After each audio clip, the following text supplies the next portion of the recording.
Alors, ça commence par un terrain, une maison. Donc, un terrain, nous, on avait la chance déjà d'être en Ariège, dans une maison qui est située juste en dessous ce terrain. Je devrais dire plutôt ces terrains, parce que l'ensemble des terrains, pour constituer le terrain final, nous avons eu affaire à 10 propriétaires différents. Et donc, ce que vous voyez à gauche, là, c'est le début du nettoyage des terrains pour arriver à des choses un peu plus accessibles. On n'a pratiquement pas eu de difficultés pour les terrains parce que la plupart des gens à qui on a acheté ces terrains, d'abord, étaient très contents de se débarrasser d'un bout de terrain perdu au milieu de la pampa. Il y en a même d'autres qui ne savaient même pas qu'ils avaient un terrain là. La seule difficulté qu'on ait eue, c'est ce fameux chemin que l'on voit là et qui était bien matérialisé.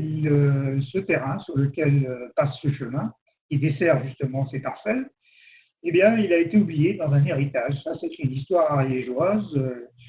Donc, 30 ans plus tôt, il a été oublié dans un héritage. Et lorsque j'ai commencé à contacter les personnes, et bien, ces personnes, en fait, s'étaient fâchées lors de cet héritage et depuis 30 ans, ne se parlaient plus. Et donc, non seulement ça, mais en plus, il y a eu des décès entre-temps. Donc, on était sur 3 niveaux, ce qui fait qu'on a dû attendre 2 ans pour essayer de débrouiller cette affaire. On a réussi à débrouiller au bout de 2 ans. Alors, quand on a un terrain, après, on essaie d'imaginer ce qu'on va y mettre dessus. Alors, nous, on a imaginé une maison avec un toit plat, végétalisé.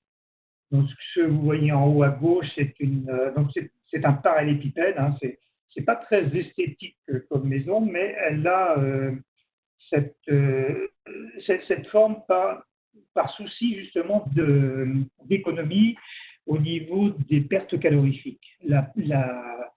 La façade nord est complètement enterrée, puisque le terrain d'origine présentait trois espèces de grandes marches. Donc la marche supérieure, elle revient sur le toit. La marche intermédiaire, on y est au niveau du rez-de-chaussée. Et la marche inférieure, sous la maison, donc il y a un sous-sol complètement enterré. Et après, on a encore une marche inférieure qui permet de dégager le paysage devant. Voilà, on a un aperçu, si vous voulez, sur le côté du projet qu'on a envisagé à l'origine, donc avec le toit, la végétation qui vient du terrain supérieur et qui vient déborder jusque sur le toit. Et donc, on a été emballé par cet endroit parce qu'on a une vue sur le sud dégagée sur 180 degrés. Voilà, on a la vue sur les Pyrénées, 180 degrés. Donc là, voilà, on avait dessiné un parallélépipède avec comme idée première de se dire euh, comment on vit dans cette maison, comment on va vivre dans cette maison.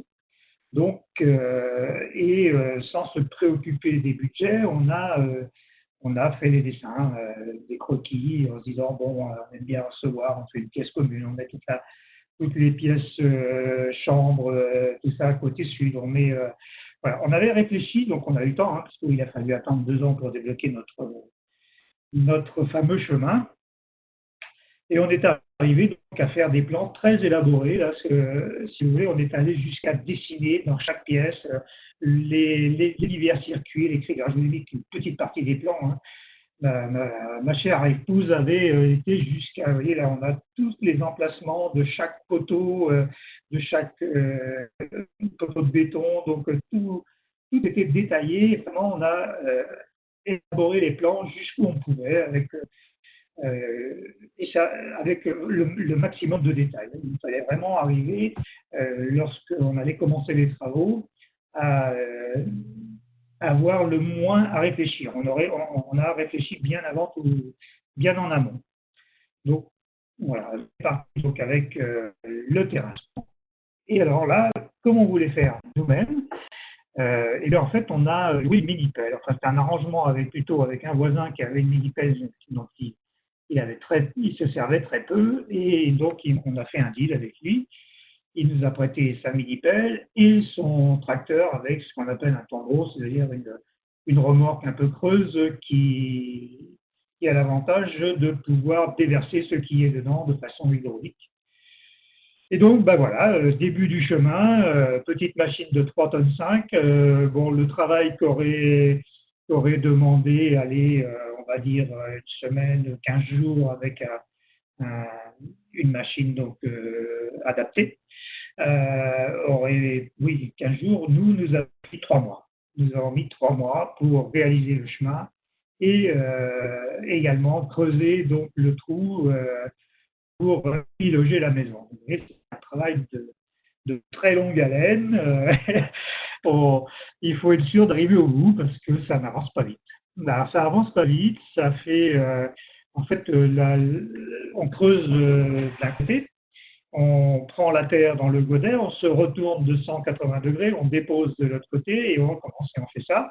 Travail de fourmi, les godets les uns derrière les autres. Et quand on a un tas un peu trop important donc derrière la machine, eh bien on se sert de la barre, enfin d'une barre qui est en bas, j'arrive pas à trouver le mot, et on pousse pour évacuer la terre un peu plus bas. Et donc, au bout d'un moment, on arrive à faire un énorme trou et on a aussi dans le terrain d'énormes tas de terre qu'il faut arriver à gérer, à pousser là où on pense qu'on aura le plus besoin dans le futur. Et puis, voilà. Mais ça se fait. Donc, ça, il faut 3 mois, mais ça se fait. Voilà. Et donc, on aperçoit notre petite machine donc dans un trou qui fait quand même 22 mètres de longueur. Il fait 12 mètres de large. La partie la moins creuse fait 2 mètres 50. La partie la plus haute fait quasiment 6 mètres. Alors, quand on a fait ce fameux, on continue encore un petit peu à creuser et on fait ce qu'on appelle des fondations. Donc là, ce sont des tranchées, alors qui sont beaucoup moins profondes. Celles-ci font 50 cm à peu près de profondeur, sur 50 de large aussi, dans lequel on vient mettre du fer à béton, donc qui va servir à renforcer toute la structure en bas, ces ferrailles donc noyées dans du béton vibré vont servir donc d'assise à l'ensemble de la maison. Donc il est important de bien les soigner. Et comme on est dans une région où la sismicité, voilà, je vais arriver à le dire, est pas négligeable, on est obligé de suivre ce qu'on appelle la norme sismique. Et à l'époque, nous étions classés 1B, donc ça oblige à armer la maison. Donc déjà dans les lignes droites, tous les 3 mètres, on doit avoir donc un renforcement avec un poteau béton. Chaque ouverture doit être cerclée dessus, dessous et sur les côtés, donc tout ça aussi dans du béton armé. Donc c'est pour ça que vous voyez toutes ces ferrailles en attente lorsque les fondations sont coulées. À l'occasion de ces premières fondations, on a fait aussi la première fête que je ne vous ai pas mise ici, suivie très vite d'une autre fête derrière, puisqu'il y a eu aussi intervention des copains pour pouvoir couler la première dalle sur ces fondations. Donc là, on faisait venir des toupies de béton. Pour vous donner une idée, je crois qu'il y a à peu près il doit y avoir 25 mètres cubes de béton, donc c'est déjà beaucoup dans les fondations, et la dalle, on doit approcher les 40 mètres cubes de béton. Et ensuite, eh bien, lorsque cette dalle a bien séché, on commence à ériger les murs du sous-sol. Donc, les murs du sous-sol sont faits en parpaing, ce qu'on appelle des blocs de ciment. Rien que dans ce sous-sol, on a utilisé 4000 parpaings. Donc, ça s'est fait aussi de façon un peu lente, mais on a commencé donc en octobre 2007. Là, on est au mois de juin 2008.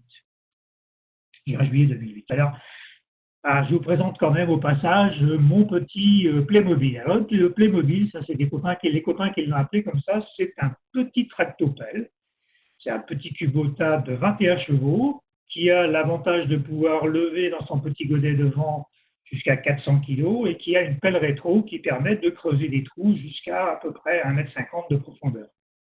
C'est un engin que j'ai toujours d'ailleurs, que j'ai cassé beaucoup, beaucoup de fois, que j'ai réparé encore autant de fois, mais qui est un engin qui a qui a eu un rôle très, très important dans cette maison, puisque c'est lui qui m'a apporté les blocs à la hauteur sur les échafaudages, qui a apporté le béton à chaque fois qu'on a eu du béton à couler, c'est lui qui l'a amené par le Baudet.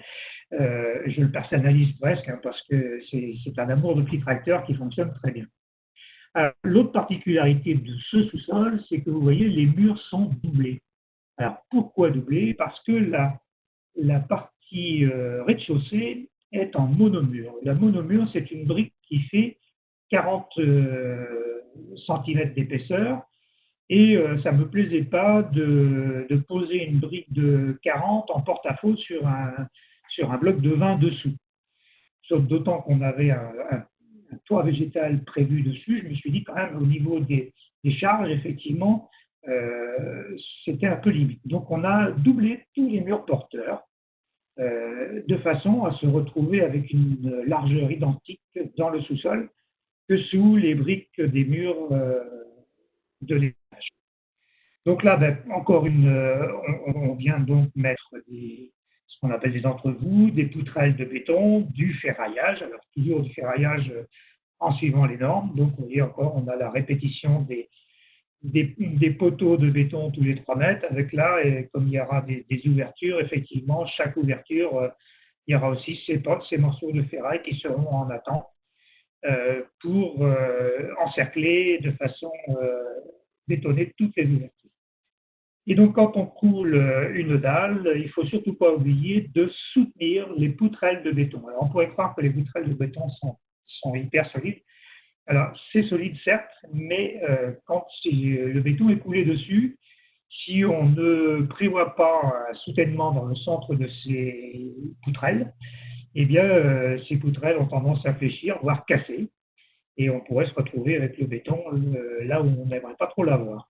Donc, sous l'ensemble de cette plateforme, il y avait plus d'une centaine de pieds droits qui ont été gracieusement prêtés par le marchand de matériaux avec qui j'avais fait un partenariat.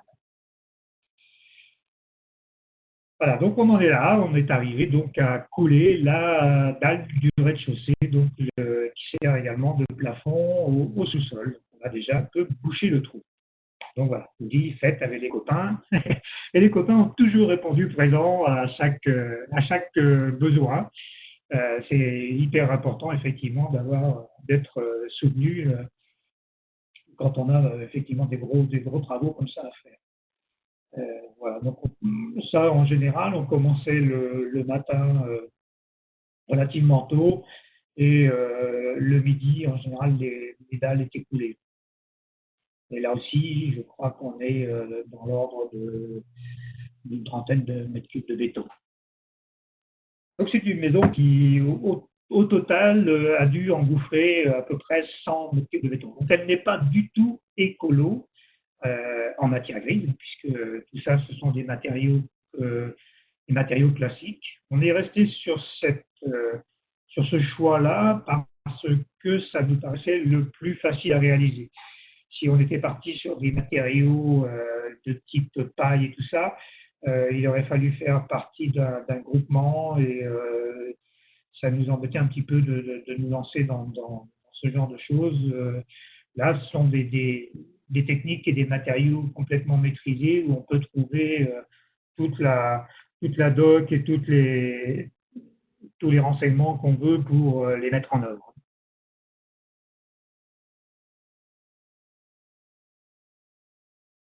Et on arrive donc au fameux rez-de-chaussée. Alors, rez-de-chaussée, donc, il est fait en monomure, je l'ai dit. Donc, la monomure est une brique très particulière puisqu'elle elle est complètement alvéolée, un peu comme un nid d'abeille. Elle fait donc la largeur fait 40 d'épaisseur, enfin l'épaisseur du mur fait 40. La brique fait 37,5 je crois de mémoire. Et elle a l'avantage, cette brique, de nous permettre la transition des calories de l'intérieur ou de l'extérieur que sur sa moitié à peu près. Si on voulait développer le cheminement donc, de la partie euh, matière, donc de l'extérieur vers l'intérieur, si on développait notre nid d'abeille pour voir à peu près dans la partie dure ou comment pourrait circuler la calorie, en fait, ça ferait une longueur de 1,30 m. Donc les calories transitent, certes, à travers la brique, mais seulement sur la moitié. Donc ça, un gros avantage, c'est que ce sont des murs qu'on appelle respirants. Ce sont des murs qui n'ont pas besoin d'isolation intérieure. Donc il suffit de faire un enduit extérieur et après on colle un placo-plâtre qu'on appelle le BA13 à l'intérieur et après vous êtes directement à la déco. Donc en mise en œuvre, ça ça simplifie un peu le montage. L'autre avantage de cette brique, c'est qu'elle n'est pas montée avec du ciment classique. Avec la brique, on vous fournit une colle qui se fait avec un mélangeur dans un seau. Et vous venez donc déposer cette colle dans une espèce de rouleau encreur, si vous voulez, une espèce de gamelle avec un rouleau. Et on vient rouler sur la brique. Et donc, ça dépose un film de. Alors, la colle, c'est une espèce de résine avec de la brique pilée. Et comme j'étais un peu suspicieux de la tenue de ça, je me suis amusé à coller 2 briques et essayer de les décoller. Ben, j'ai cassé les briques et j'avais décollé les 2 briques. Donc c'est très très résistant. L'avantage de ça aussi, c'est que ces briques-là sont rectifiées mécaniquement donc en hauteur. C'est-à-dire qu'il faut démarrer avec un niveau parfait au premier rang. Et après, ben, vous n'avez plus qu'à empiler. C'est-à-dire que si vous n'avez pas de défaut en bas, vous n'avez pas de défaut à l'arrivée. Les briques sont toutes identiques en hauteur. Ça se met vraiment très bien. Et c'est un peu le souci de ce type de construction en briques monomure. Eh bien, les maçons n'aiment pas ce genre de matériaux parce que c'est très. Enfin, la mise en œuvre de la première rangée est très délicate. On est dans le millimètre. On ne parle plus de centimètres, on parle de millimètres. Et ça, le maçon, il n'aime pas trop. Donc, du coup, ben, ces briques n'ont pas tellement pris en France. Bon, maintenant, ça se développe. Hein. En Ariège, c'était la première maison en briques monomure. Hein. Il n'y en avait pas d'autres avant nous, en 2007. Et à tel point que les fabricants de ce type de briques ont carrément formé des intervenants pour monter la première rangée, pour pouvoir vendre leurs matériaux. Voilà, donc on a eu aussi quelques petits arrêts à intempéries. La neige en hiver, ben, on est à 700 mètres d'altitude et donc on arrive quelquefois à avoir, on a eu jusqu'à 20-30 cm à ce moment-là. Donc là, je travaillais dessous, donc plus dessous, dessous plutôt que dessus. Et donc le dernier plancher, alors là on a une partie du dernier plancher, le plancher supérieur qui va recevoir donc le toit végétal, est un plancher technique un peu parce que il est fait donc toujours avec les poutrelles qui sont des poutrelles donc, de béton armé. Alors celles-ci sont plus renforcées que les poutrelles classiques parce qu'elles ont devoir de retenir le poids de la terre, enfin des graviers de la terre qu'on verra plus loin, et l'éventualité d'une épaisseur de neige. Donc la partie coffrante, si vous voulez, celle qui va servir à retenir le béton, elle est réalisée de façon le plus légère possible. Donc, ce sont des blocs de polystyrène qui sont collés sur des planches en aglo de 1 cm. Là. Et elles font 20 cm d'épaisseur en polystyrène de façon à assurer l'isolation. Et donc là-dessus, après, on vient couler le béton, donc toujours avec le même ferraillage nécessaire donc à la lutte anti-séisme. Et vous voyez que ce n'est pas une mince affaire que de loger toute la ferraille si on veut suivre la norme. Hein. Donc on aperçoit là un angle qui a été une liaison de 2 poutres maîtresses avec un angle et des poteaux qui montent donc depuis le sous-sol. Et tout ça, donc, ça respecte la quantité et les diamètres d'acier recommandés. Et tout ça, après, c'est rempli de béton vibré, parce qu'il faut le faire descendre là-dedans, c'est pas toujours évident. Et, voilà. Et chaque, euh, chaque sortie donc, sur le toit doit être renforcée donc, sur son pourtour. Les liaisons sur les murs de refend doivent être aussi reprises avec des morceaux d'acier. Et tout ça donc recouvert d'un béton vibré. Alors, vous voyez, il y a beaucoup de cheminées dans cette maison, mais en fait, non, il n'y a qu'une cheminée tout au fond là-bas. Et ce que vous voyez là, en fait, ce sont des puits de lumière. C'est-à-dire que comme on a des pièces qui vont être sous la terre et côté nord complètement donc enterré, eh bien, il faut amener de la lumière. Donc, on a opté pour des puits de lumière dont on parlera, donc on peut voir un peu à droite. Donc, un puits de lumière, c'est quoi? Eh bien, c'est un dôme réflecteur qui va capter les rayons du soleil, qui va diriger ces rayons dans un tube qui lui-même est complètement réfléchissant. Et tout en bas, au plafond des pièces, on a un diffuseur qui donc étale la lumière. Je vous montrerai tout à l'heure une photo où on voit une pièce qui est normalement noire, éclairée par le puits de lumière. C'est assez bluffant. Donc, si je reparle de ce fameux toit, donc on a donc la première couche qui est donc un isolant en polystyrène recouvert de béton. Donc, pour couper tous les ponts thermiques au-dessus d'un coup que la dalle de béton est coulée, on y a rajouté encore 5 cm de styrodure, qui est un autre isolant, qui, lui, avait comme vocation de couper tous les ponts thermiques euh, sur le toit.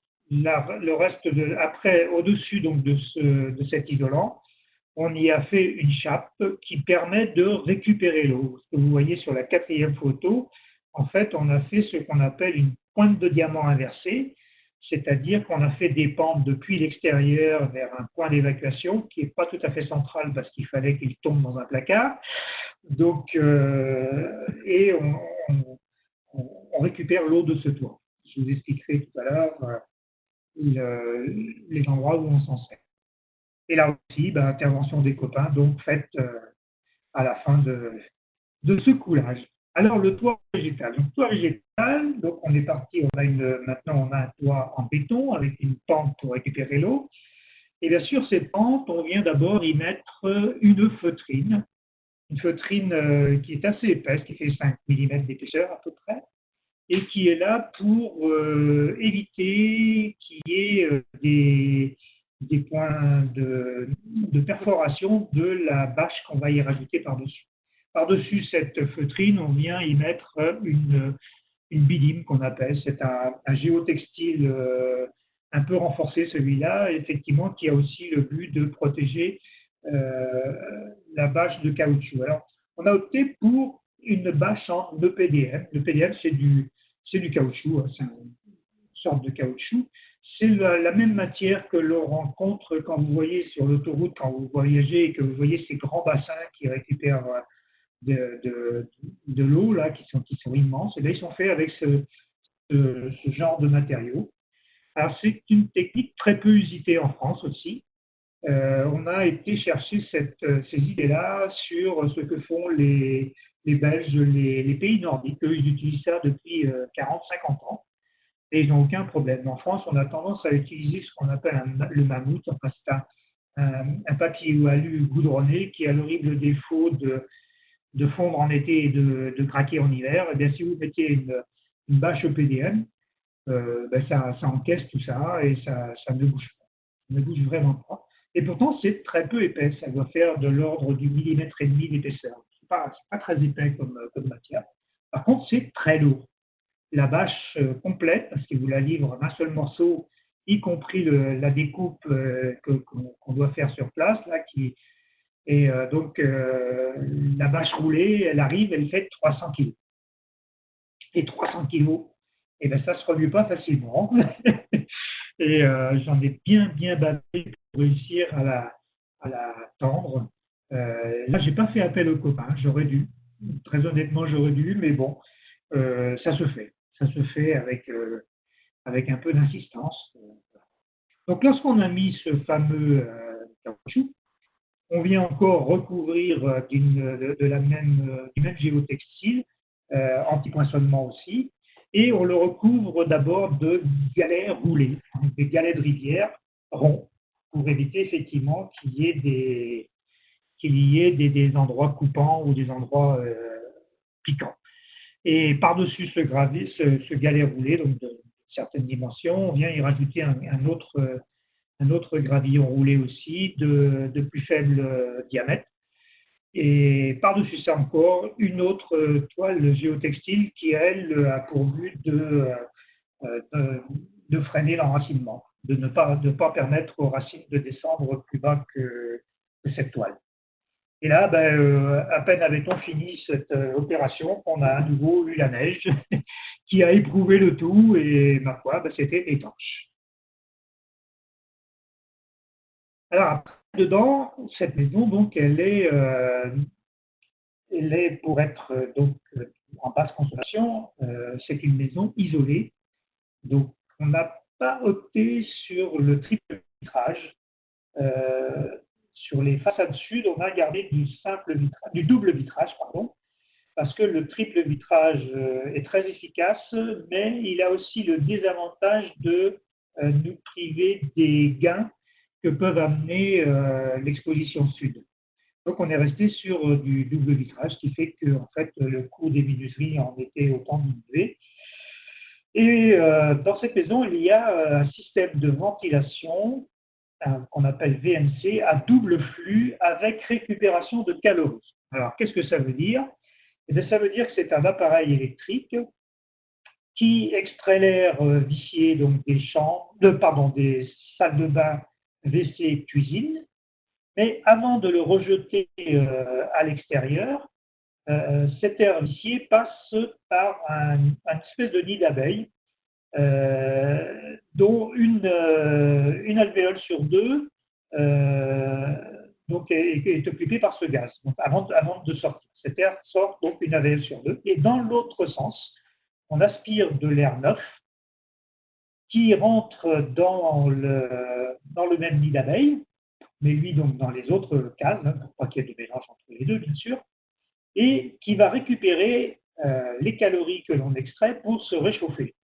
Donc on envoie en fait de l'air dans les autres pièces, dans les chambres et dans les salons, salles à manger, avec de l'air qui s'est fait réchauffer au passage par l'air que l'on extrait.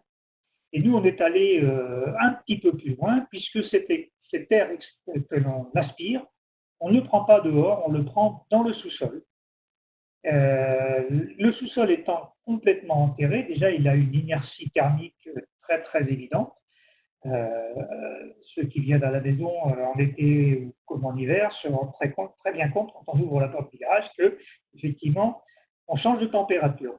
Et pour compenser cet air que l'on vient donc chercher dans ce sous-sol, on a deux puits canadiens. Donc ce sont des tuyauteries que l'on a passées quand on a fait les tranchées pour amener donc l'électricité et l'eau. Et comme on allait chercher ça à une centaine de mètres de la maison, on a profité pour faire les tranchées beaucoup plus profondes. Elles font au moins profond, elles font 2 mètres. Et dans le fond de ces tranchées, on y a fait circuler deux tuyauteries de 150 de diamètre et qui permettent donc d'amener de l'air en passant par ces tuyauteries qui cheminent sous la terre. Et c'est donc ces deux tuyauteries débouchent dans ce sous-sol pour compenser l'air qu'on y extrait. Et pour vous donner un exemple, l'année dernière, il faisait 40, on a eu des températures aux alentours de 40. Eh bien, la température maximum que l'on ait eue dans ce sous-sol-là, c'est 18 degrés. Et en hiver, quand il fait du moins 10, alors de moins en moins, bon, on a une température de l'ordre d'une douzaine de degrés au minimum. Donc tout ça, ça oblige évidemment à passer des gaines un peu partout dans les faux plafonds. Et donc, si on résume entre le passage des gaines qui nous a obligé à laisser donc, 30 cm entre le dessous du plancher béton, plus le plancher, plus les 20 cm, plus le béton, plus la dalle, plus le 1, on arrive au bout du compte entre le plafond des pièces ici et le dessus du toit végétal à 1 mètre, exactement 1 mètre. Ce qui fait qu'au niveau donc, de la déperdition des températures par le plafond, ben, c'est égal à 0. Et puis tant qu'on y était, on y a rajouté aussi l'aspiration centralisée. Donc ça, c'est un système un peu plus commun qui est en fait un aspirateur qui se trouve dans le sous-sol du coup. Et dans les pièces, dans le couloir qui dessert les chambres, dans la pièce principale, on a 2 bouches qui permettent donc de brancher directement un flexible qui va donc après avoir le balai et vous commandez directement à partir du balai l'enclenchement de l'aspirateur, ce qui a l'avantage de vous affranchir du bruit de l'aspirateur, de vous affranchir des poussières qui peuvent passer à travers les filtres. Et voilà, et puis vous n'avez pas de traîneau à traîner qui cogne sur les murs et tout, c'est juste un flexible. Ah, le four. Alors ça, c'est aussi un souhait qu'on avait. Donc, on s'est dit que dans la construction, on aimerait bien un four à pizza à demeure. Donc, alors là, c'est mon garçon qui s'est amusé à se mettre dans le passage et à laisser les pieds déborder. Donc, ce four, on l'a trouvé du côté de Lyon. Il est fait en terre d'arnage. En fait, ce sont des demi-tranches d'orange de terre cuite qui ont été donc prémoulées cuites et on vous livre ça prêt à remonter, c'est-à-dire vous avez un truc en kit, quoi, hein, c'est un puzzle en 3D. Lorsque vous avez fait ça, après il vous faut l'enduire à l'extérieur donc avec des matériaux de ciment réfractaires et puis il faut construire également autour un, un gros coffre en briques, si vous voulez, dans lequel on met du sable réfractaire qu'on appelle la chamotte. Donc ça fait un espèce de cercueil rempli de sable réfractaire avec le four au milieu. Et donc ce four, il fait 90 cm de long, presque 1 mètre, et il doit faire 70 $, je crois. Et ça fonctionne très très bien. Donc on a fait un petit feu là, à peine avait-il été séché qu'on a commencé à faire des pizzas à l'intérieur. Donc ça demande beaucoup de temps de chauffe, c'est-à-dire que du fait que nous l'avons noyé dans un massif du sable réfractaire, de matériaux réfractaires, il faut s'y préparer quelques jours à l'avance quand même pour monter le four en température. Par contre, lorsqu'il a été très très bien chauffé pendant quelques jours, eh bien, il a une inertie évidente, et ce qui permet de faire un peu de cuisine et de faire surtout des grosses fêtes pizza à la maison avec les copains encore un coup. Après, quand tous les murs, bon après, je ne vous ai pas mis le détail des fenêtres et tout ça que l'on vient monter. Après, écoutez, on vient plaquer les murs avec des plaqués. Donc, où on fait des cloisons. Alors là, bon, c'est un système beaucoup plus simple. Vous avez certainement vu ça déjà quelques fois. Donc, quand c'est sur des murs, on fait des plots de colle que l'on vient mettre sur les plaques et on vient accoler ces plaques sur les murs. Ça tient très bien. Et puis après, lorsque vous voulez construire des cloisons, eh bien, on vient avec des rails métalliques que l'on vient fixer au sol et au plafond, et sur lequel on vient visser des plaques donc de placo avec des fibres à l'intérieur pour la partie sonore, pour éviter les transmissions sonores. Donc là, on en profite aussi pour passer au sol toutes les gaines électriques qui vont servir effectivement à alimenter les prises, un certain nombre d'interrupteurs et tout ça. Et quand je vous disais qu'on avait vraiment, vraiment étudié la maison au plus près, on avait même déjà dessiné notre future cuisine aménagée. parce qu'on voulait 2 îlots dans lesquels on voulait des va-et-vient et l'alimentation aussi des plaques électriques, le gaz, parce qu'on voulait une plaque mixte gaz et, euh, et électrique. Et du coup, on avait tout imaginé, y compris la future cuisine. Quand on est allé chez le cuisiniste, on avait déjà une très très très bonne idée de ce qu'on allait faire. Donc après tout ça, on vient couler, on a mis un plancher chauffant qui le chat adorait parce qu'il aimait beaucoup cet isolant dessous là qui permet de mettre de coincer les tuyaux dans lesquels va circuler l'eau chaude. Et le chat aimait beaucoup ça. Donc c'était très joli quand on avait passé absolument la totalité des tuyauteries sur le plancher. Donc on avait les isolants qui sont donc des isolants avec des plots qui permettent de coincer donc, les tuyaux.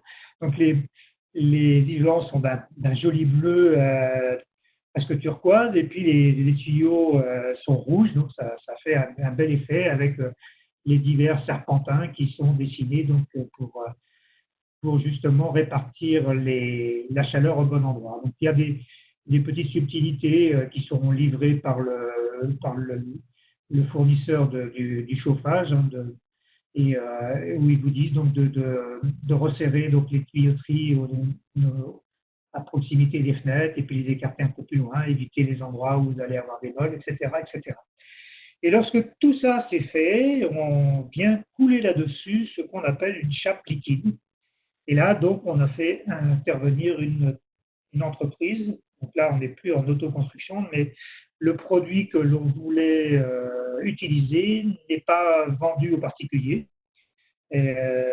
parce qu'il y a des méthodes d'application très, très élaborées. Et effectivement, c'est un métier à part entière. Les gens qui font ça, c'est vraiment leur métier et ça ne s'improvise pas. Donc, ce produit a été posé donc, par une entreprise extérieure dans une journée.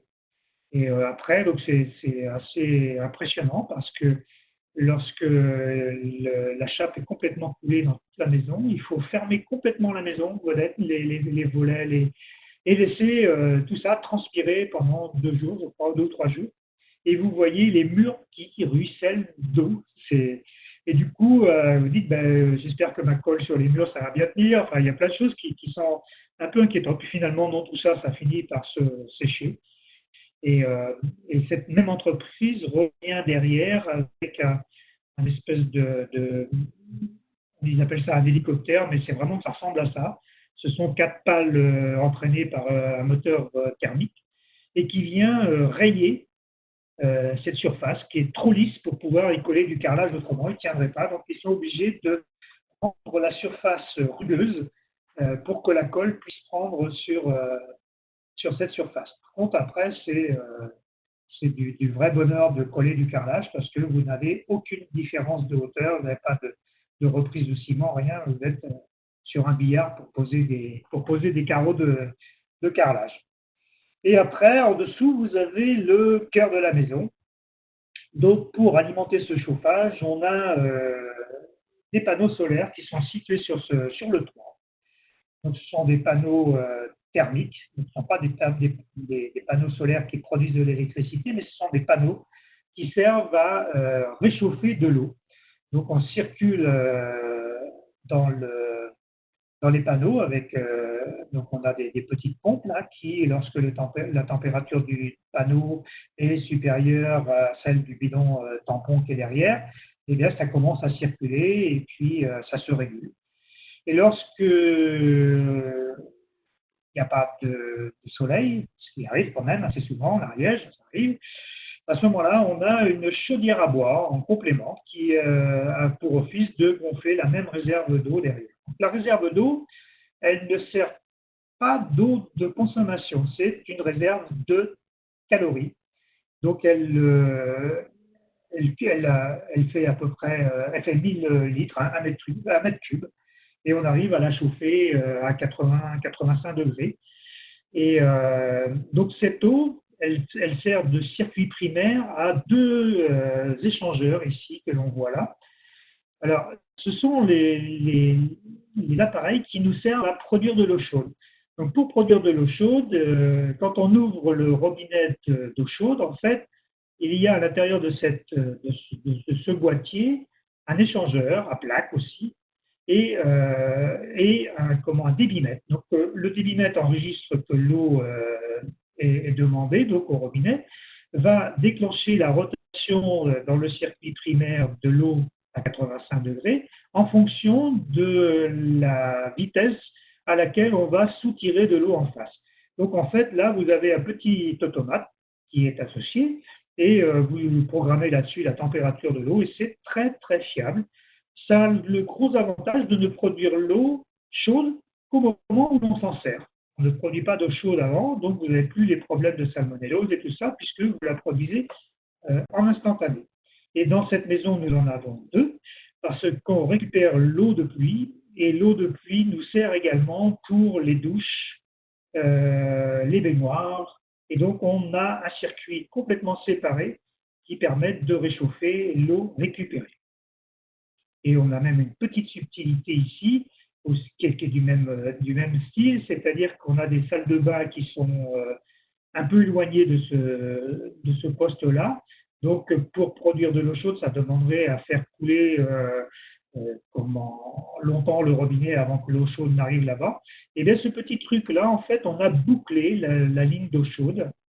Et si vous voulez, aux heures où on est sûr d'être le matin, par exemple, on a des horaires à peu près fixes sur la semaine. Donc, ce petit engin sait qu'on va être, par exemple, de 7 heures à 9 heures, il va y avoir besoin d'eau chaude, et bien il se met en circulation. Et donc, ma boucle d'eau chaude tourne jusque là-bas dans les salles de bain et revient ici, hein, sans consommer d'eau ailleurs.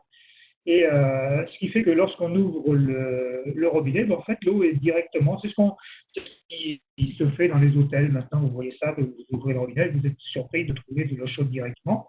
Et bien, c'est ce système-là. Et puis, ce petit système-là aussi, si vous êtes à un horaire où vous n'êtes pas dans la plage qui est programmée, il suffit d'ouvrir simplement l'eau chaude, de la refermer instantanément, et lui se met en route pour une dizaine de minutes. Et donc, du coup, la deuxième fois que vous ouvrez, vous avez l'eau chaude. Ce sont des petites subtilités que l'on a mis en œuvre, mais qui sont d'un confort au quotidien non négligeable. Alors là, deuxième entreprise qui est venue. Alors, je reviens sur la précédente. Sur cette partie-là, je me suis fait aider parce que la partie solaire, pour avoir les subventions sur le solaire, il fallait passer par une entreprise agréée. Donc, uniquement la partie solaire, hein, sans le chauffage, je l'ai fait faire par un copain qui se lançait justement dans le solaire et on a monté cette installation ensemble. Voilà, la troisième, alors donc si on compte la troisième entreprise, c'est les gens qui font les façades. Parce que là, je n'avais pas envie de le faire. C'est pareil, c'est un truc, il faut faire ça dans la journée pour que ce soit correctement fait. Il faut du matériel spécifique. Donc, on a fait venir des façadiers qui nous ont fait ça en 2 jours. Donc, ça, voilà. On commence à voir un peu la maison maintenant dans son état pratiquement final. Alors, il y a une petite vue dans cette maison, puisque je vous parlais des puits de lumière. Alors, c'est ce que vous voyez dans la photo de gauche. Imaginez-vous ce couloir, il est complètement noir. S'il n'y avait pas ces puits de lumière, là, ce ne sont pas des éclairages électriques, hein, ce sont directement l'apport de lumière par les puits de lumière. Eh bien, en fait, quand on est dans ces pièces, on a l'impression qu'il y a une fenêtre quelque part. Et dans les WC qu'il y a juste à droite là, et bien très souvent, les gens allument la lumière en sortant. C'est-à-dire qu'ils pensent que la lumière est allumée et ils appuient sur l'interrupteur. Et donc, du coup, ils s'aperçoivent de leur maîtrise et ils éteignent derrière.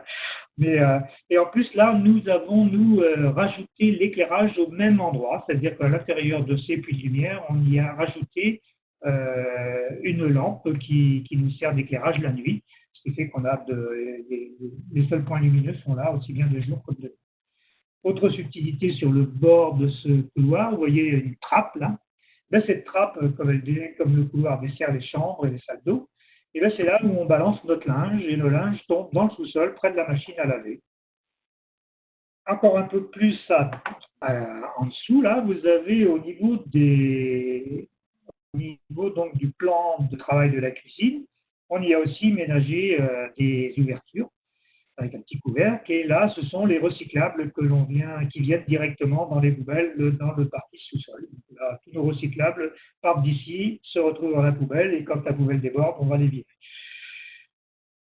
Autre subtilité aussi, tout ça a été prévu d'origine dans la maison, donc on avait réfléchi jusque-là. On a fait aussi un petit Mont-Charles, là, qui lui, comme on amène le bois est stocké dans le sous-sol pour la cheminée et pour le four. Donc on charge notre bois dans ce Mont-Charles, et celui-ci, on le fait monter et il vient se positionner juste à côté de la cheminée et du four là-haut, ce qui évite de passer par les escaliers, de tout salir. Donc on a notre bois qui arrive juste à côté. Alors, on est parti sur les aménagements extérieurs. Alors là, on a fait un petit pont de bois. Alors ça aussi, ça a été une belle petite aventure parce que comme on a un sous-sol, on a l'arrivée donc du chemin qui arrive directement dans le garage au sous-sol. Sauf que les terrasses étant donc à un niveau plus haut et notre coin barbecue où il y a des arbres et tout ça étant de l'autre côté de ce précipice infranchissable là, ça nous obligeait donc à faire le tour de la maison pour nous rendre au barbecue de l'autre côté. Donc, fainéantise oblige, on a imaginé construire un pont entre les deux. Donc, on a fait aussi ce pont donc avec une poutre centrale un peu renforcée et on a franchi la frontière, notre ruisseau fictif de la terrasse. Donc, du coup, maintenant, on a un trajet beaucoup plus restreint, beaucoup plus court entre la maison et le coin barbecue. C'est ce que vous voyez là, dans ce petit pont en bois. Ça, c'est plus récent. Alors, la mise en place du pont a demandé aussi les copains, encore un coup. Donc, là, on a notre ami qui est venu avec son énorme tracteur et on a testé, on est venu tout dessus pour voir si le pont tenait le coup et le pont tient le coup. Donc on a vraiment tous les copains, là, on est venus sur ce pont pour en tester la solidité. Après, donc, les aménagements un peu extérieurs, donc là on a fait des arrangements. Donc, le petit coin barbecue dont je vous parlais, donc qui est accessible via le pont. Et puis vous avez le toit végétal. Donc là c'est un petit peu, on le voit pas très très bien végétalisé parce qu'on doit être un petit peu en début de saison, fin de saison. L'été il a tendance à griller quand même. Surtout que je l'arrose absolument pas, hein, donc tel qu'il est, il reste. Et je viens avec la tondeuse autoportée là-dessus, le tondre toutes les semaines. Au printemps, il faut passer la tondeuse dessus. Je suis une des rares personnes d'Ariège qui va tondre le toit avec son petit tracteur voilà, pour assurer la pousse dessus. Et bien voilà, j'en ai un peu fini avec mon histoire. Donc, vous voyez la maison dans son ensemble, avec les panneaux solaires et puis l'environnement. Donc, de l'autre côté, je n'ai pas fait de vue de l'autre côté. De l'autre côté, on a une vue à 180 degrés sur les Pyrénées. Voilà, voilà. Il manque juste le télescope devant là. Il manque le télescope, je n'ai pas dit le télescope, tu as raison. Ben, très bien, c'est vrai que c'est une belle réalisation. Voilà, donc au niveau isolation, pour y être passé en hiver, je peux vous garantir que sans chauffage, il fait très bon dans la maison. Ça, c'est impressionnant. Et la baignoire, Jean-Claude, tu n'en as pas parlé? La baignoire. Ah, la baignoire. La baignoire, oui, il y a une. Oui, il y a des histoires comme ça aussi. Oui, il y a une baignoire Thalasso à l'intérieur, alors qui n'aurait pas dû être là au départ. Simplement, on avait imaginé avec Flo une baignoire blanche. Donc, quand on a voulu acheter cette fameuse baignoire blanche, on s'est aperçu qu'en fait, c'était très, très restreint. C'est-à-dire que les baignoires blanches sont en fait très courtes. Donc, on s'est dit, on va prendre une baignoire un peu plus grande. Et là, on est tombé sur des baignoires effectivement beaucoup plus grandes, mais avec des délais aussi beaucoup plus grands. Et non seulement ça, mais il fallait la chercher à Toulouse, il fallait attendre 2 mois, et moi j'avais fini la salle d'eau, et il ne restait plus que la baignoire à mettre en place. Donc là, on était un petit peu embêtés, donc je me suis amusé à chercher sur Internet, et je suis tombé sur un site qui vend des baignoires en ligne. Je ne savais pas que c'était des baignoires. Oui, ben si, ça se vend. Et qui plus est, c'était le moment des soldes en début de l'année. Et donc, on a acheté une baignoire en solde et qui est complètement équipée, donc avec des bulles, avec des jets, la musique, comment je veux dire, les jeux de lumière, etc., etc. Et voilà, et cette baignoire fait quand même la bagatelle de 150 kilos, je crois. Et elle nous est arrivée la semaine d'après, directement donc livrée avec le camion posé sur la partie terrasse là. Et ben, il a fallu, pour y arriver, il y avait une chose que je n'avais pas imaginée, c'est que il y a un angle pour rentrer de notre chambre à la salle de bain, ça fait un angle volontaire, hein, que cet angle. Et bien, il a fallu démonter une partie de la baignoire pour réussir à la passer debout. Elle est passée, avec tout ce qu'on a pu démonter, elle est passée avec moins d'un centimètre de jour. Avec un truc qui faisait 150 kilos, on était tous les copains aussi à soulever cette monstrueuse baignoire. Par contre, l'avantage, c'est qu'un coup qu'elle a été posée, une demi-heure après, on a branché les tuyaux et la baignoire était opérationnelle. Et je dois vous dire que c'est un grand luxe, une baignoire Thalasso, mais personnellement, bon, c'est pas moi qui en profite le plus, je préfère une douche. Et ceux qui en profitent le plus, c'est souvent les copains ou les enfants des copains. C'est arrivé, j'ai vu, on a des copines très très fans de ça. Donc, avant les soirées, quelquefois, elles viennent de se faire une petite thalasso avant de passer à la fête. Voilà. Ouais, c'est chouette. Une petite question, vous avez mis une fosse septique? Alors, c'est une fosse septique avec un épandage derrière. Donc, avec la norme qui existait à l'époque. Donc, c'est un épandage de 100 mètres carrés, des systèmes de filtration, et puis derrière, une tranchée d'évacuation d'où il n'y a jamais d'eau. Ça s'infiltre dans la roche qui est dessus. Okay. Et l'autre avantage qu'on a eu sur cette maison aussi, c'est que le terrain qui est juste au-dessous, lorsque l'on creuse, on a le rocher à 25 cm, à peu près 20 à 25 cm sous la terre. Alors que là où on a creusé la maison, on a creusé 6 mètres, enfin oui, dans la partie la plus profonde, 6 mètres sans trouver un rocher. Et lorsqu'on a fait les fondations dessous, on est arrivé à la roche. Ah oui. Sans le savoir, sans avoir fait de sondage ou rien du tout. Ça parie sur l'avenir. Ça s'appelle un coup de chance. Un coup de chance. Ouais, Il y en avait beaucoup dans cette maison. Et dans ces cas-là, il aurait fallu dynamiter le roc, peut-être? Il aurait fallu faire intervenir effectivement des moyens beaucoup plus importants. Ouais, c'est ça. Et par contre, pour le toit Dans la roche. Pour Pardon, oui. Oui, je disais par rapport au toit, il y a pas de problème de drainage, le fait qu'il y ait un toit végétal. Mais non, en fait, non, le toit végétal. Alors, ça serait à refaire. Je pense que je ne ferai pas forcément un toit végétal. Alors, pourquoi? Le toit végétal, ça fonctionne pour la récupération de pluie à condition que la pluie soit pas une pluie d'orage. Voilà. Dès qu'on a une pluie d'orage, on a tendance à récupérer de la terre. Et donc après, la filtration, vous allez vous mettre toutes les filtrations. Moi, j'ai rajouté un système dedans. D'abord, quand la cuve est pleine et qu'il y a des orages qui sont... En fait, je bypasse. Et puis, bon, ça arrive quelquefois, à ce moment-là, on reprend le...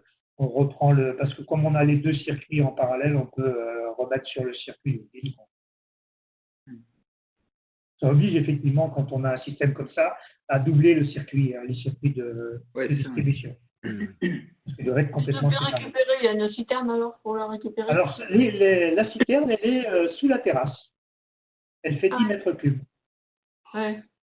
Voilà. On avait prévu beaucoup plus grand au départ. On avait prévu une citerne de 10 mètres cubes et une autre de 40 à côté. Et puis en fait, on n'a pas eu besoin de la 40. Donc on a transformé la citerne en, comment dirais-je, en foutoir. C'est la pièce où on jette tout ce qu'on n'a pas besoin. Et que de temps en temps, il faut vider pour envoyer à la déchetterie. Et les tuyaux de chauffage au sol, ils ne Oui. sont plus du tout accessibles là maintenant. Ah non, ils sont Quand ils complètement ont besoin noyés. d'une réparation un jour. Alors, il n'y a pas de raison de réparer ça, parce que ce sont des tuyaux qui sont d'une seule longueur entre l'entrée et la sortie. Ah oui, il n'y a pas de soudure. Il n'y a pas de soudure, non, c'est du Depuis que vous réglez dans les canalisations, ça ne fera rien, il n'y a pas de soudure. Non. Le seul danger, c'est si jamais vous faites un trou et que vous allez percer à des tuyaux. Ça peut être embêtant. Ouais. Non, c'est Mais bon. interdit. Tout raccord ou tout soudure est interdit dans les planchers chauffants. Ah oui. Et alors, comment elle s'appelle la roche, là, la mono... Le monomure, ça s'appelle. Monomure, oui. Ce sont les Allemands qui ont inventé ça parce que ils ont une carrière de briques qui a des propriétés donc de structure interne un peu poreuse. Et c'est eux qui ont commencé à mettre ça en œuvre. Alors eux, ils vont jusqu'à 50 d'épaisseur, je crois, maintenant. Oh, c'est énorme. Pas du tout. Mais, ouais. Non, parce que j'en avais entendu parler, effectivement. Mais du coup, c'est beaucoup plus intéressant, effectivement, de partir sur des briques comme ça. Parce que du coup, ça évite, déjà, on n'a pas forcément un gain de place, mais en tout cas, ça évite les travaux d'isolation avec un plaquiste, quoi, du coup. Oui, tout à fait, oui, ça évite l'isolation. Alors, forcément, quand on regarde le prix d'une brique monomure et le prix d'un bloc classique, c'est trois fois le prix, quoi. Hein. Mais il faut pas. L'isolation est comprise dedans. L'isolation est comprise dedans. L'isolation et la mise en œuvre est beaucoup plus facile. Non, mais s'il fallait, non, mais je veux dire, je pense que la question, c'est s'il fallait comparer la brique monomure avec une brique classique plus l'isolation. Oui, c'est ça. Oui, on arriverait dans les mêmes tarifs, mais c'est à peu près 30%, c'est à peu près 30% plus cher, grosso modo. Ah oui, d'accord. Mais par contre, excuse-moi, en prix d'entreprise, hein, je parle. Ouais. En mise en œuvre, c'est quand même extrêmement facile à mettre en place, quoi. Hein. Oui, mais parce que tu es minutieux. C'est minutieux, oui. C'est minutieux, mais ça. C'est impératif. Toi, tu es minutieux. Mais comme tu l'as dit, les entreprises en France, c'est la cata. Voilà. Alors, il y a bon, en général, oui. Ceci dit, ça se développe très plus peu chez les jeunes. Comme il faut. Mais ça se développe, ça se développe quand même. Mais il y en a quand même très peu. Le marchand de matériaux avec qui j'avais fait un partenariat, là, me dit j'ai pas vendu une maison complète comme la tienne en monomure depuis que tu as fait la sienne. Non, mais ça a même régressé. Alors ça a même régressé. Alors, peut-être pas partout, mais en tout cas, quand il y a trop de problèmes au niveau local, les gens ils passent à autre chose, hein, parce que sinon il faut être derrière le maçon en permanence. Hein. Et c'est dommage, hein, parce que le temps de montage de murs en monomure, je sais pas, c'est le temps de montage de blocs divisé par 3, quoi. Parce que c'est très rapide. Vous avez, vous mettez la rangée de briques, vous passez le coup de rouleau et vous montez l'autre rangée de briques. Quand vous faites. Oui, mais alors, du coup, si on gagne en temps homme, on gagne aussi sur le prix de la brique, finalement. Au final. Ah, bien sûr. Ça devrait, oui. Bien sûr que oui. Ça devrait. Mais ça, il faut effectivement changer un peu les mentalités.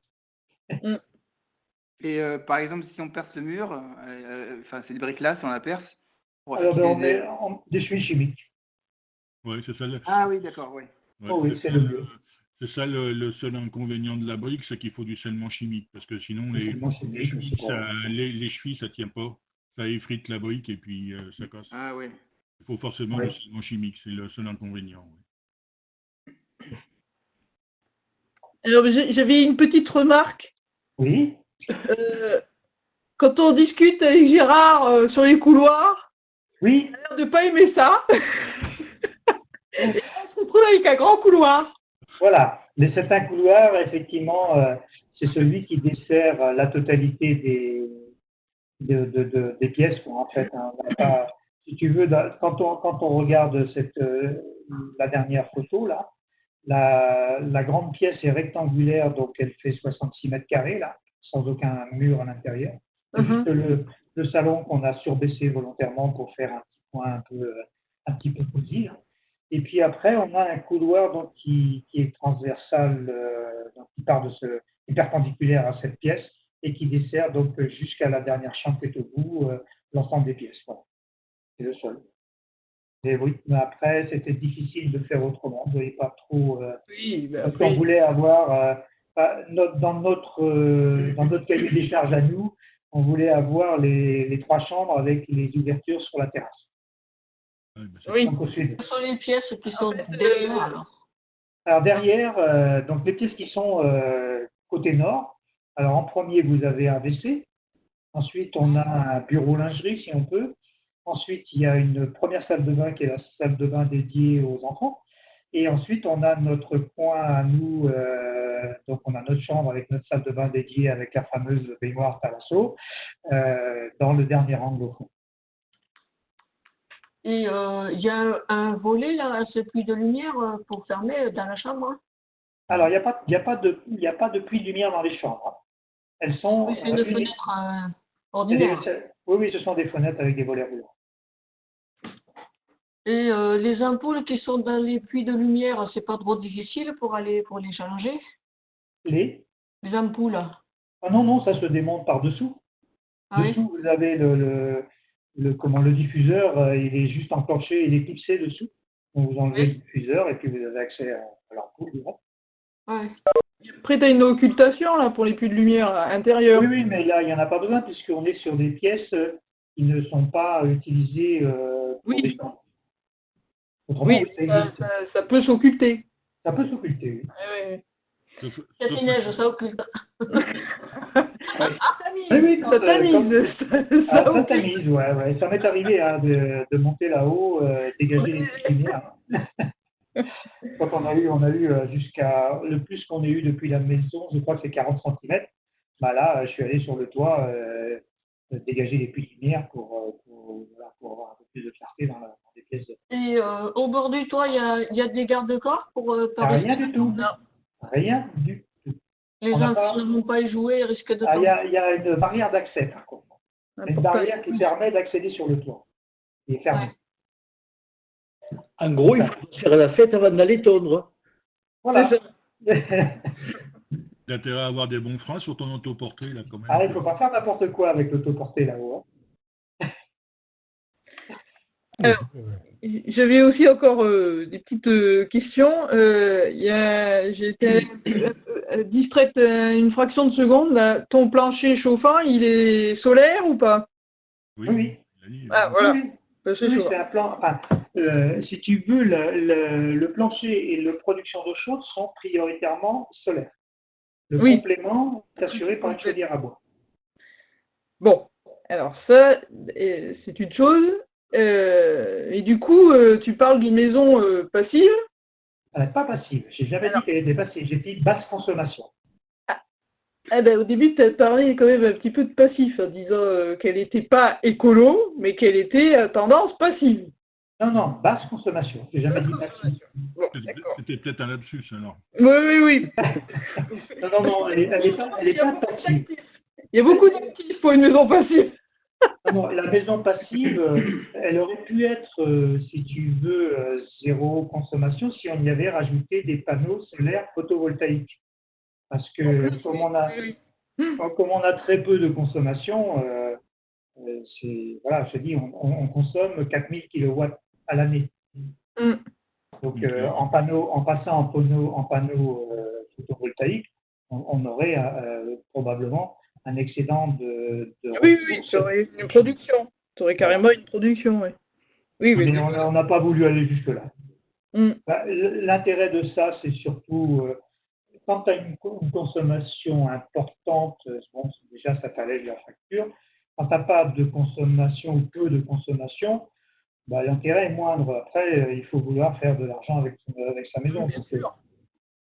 Voilà, la rentabilité, c'est une dizaine d'années, mais moi, si je pensais, enfin, tous les deux, on pensait que si on mettait un système comme ça, on le mettrait avec un système de batterie pour qu'on puisse d'abord consommer notre électricité avant de consommer celle d'EDF.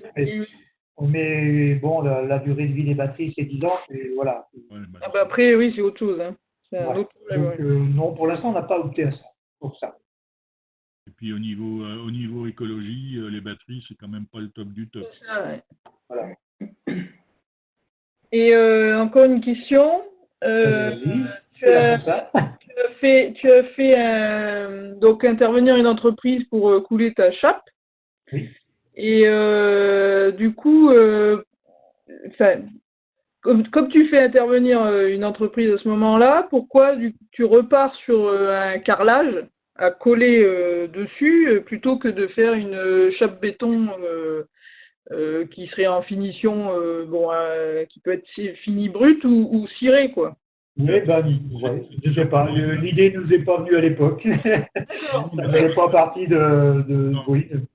Si j'ai bien compris ta question d'Eliette, c'est pourquoi, à la place de la chape liquide, il n'a pas fait un béton traditionnel, tu veux dire?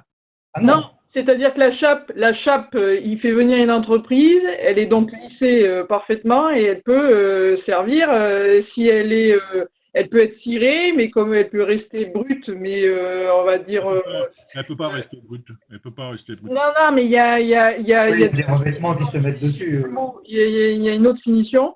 Mais en fait, du coup, il pouvait garder sa chape en tant que sol directement, quoi, et pas forcément mettre du carrelage dessus. Ah oui, voilà. Un béton ciré. Un béton ciré. Ouais, oui. Mais je pense que le cirer. Voilà, la raison principale qui nous est même pas venue à l'idée, c'est que on serait allé sur des couleurs sombres. Oui. Bon, chez nous, c'est très très clair. Non, mais tu as un adjuvant pour faire une couleur après. Voilà, mais bon, non, franchement, on n'y a même pas pensé. Naturellement, c'est gris clair, en fait. Oui, mais non, on n'y a vraiment pas pensé. Non, mais voilà, je posais juste la question, je lui dis, il a fait venir l'entreprise, et après, hop, il refait. La chape liquide. Attends, en plus, je crois que la chape liquide, elle permet pas de circuler directement dessus. C'est un béton c'est une formulation de béton qui est relativement souple parce qu'il faut qu'il supporte les contraintes thermiques, chauffage. Si tu veux, en fait, au lieu de faire une chape classique, il aurait fait une chape qui permette de faire le surfaçage en béton ciré, si tu peux faire. Mais puisqu'il fait venir l'entreprise, c'était ça la réponse. L'entreprise, elle a fait juste la chape liquide. C'est pas grave, La chape liquide, elle a, le matériau, je sais plus ce que c'était qu'on avait choisi, c'était celui qui était le plus recommandé pour son transport calorifique. Mm-hmm. C'était ça Et comme ce matériau-là se fait qu'en chape liquide, on a fait venir la prothèse. Eh ben oui. Parce qu'effectivement, mais franchement, c'est un métier, hein, parce qu'il y a des tas de subtilités, il y a des joints à mettre à certains endroits, des renforts à mettre à d'autres. En périphérie, partout, il y a plein de choses à faire. Ouais, c'est vraiment un travail. Après, il faut débuler, il faut empêcher que ça prenne de trop vite. Je sais plus, il y a tout un tas de choses. Effectivement, oui, c'est vraiment un métier à part. C'est pour ça qu'ils te font fermer tout. Hein. Ouais. C'est pour éviter le dessèchement de la chape trop rapide. Ah oui, c'est impressionnant, ouais, quand tu vois la flotte qui coule sur les plaques. À moins que tu veuilles une finition faïencée, mais ça, c'est autre chose. Ouais. D'accord. Après, il y a le plaisir de poser le carrelage sur un sol parfait aussi. Ah ben oui. Ah, oui, aussi. Bon, ça fait partie aussi des... C'est pas la même chose. L'ambiance avec un carrelage, c'est différent du béton, on va dire coulé ou béton ciré, quoi. Oui, c'est totalement différent, on est d'accord. Et oui, voilà. Donc cette maison, oui, on est rentré au bout de 3 ans. On a mis 3 ans avant de rentrer. Alors, c'est pas fini, hein. Les décos n'étaient pas faites quand même. Mais on y est rentré. J'ai une autre question, Jean-Claude. Oui. Ça te fait peur de construire un observatoire? Non. Parce qu'il y a un tag de Salimon les doigts là. Hein.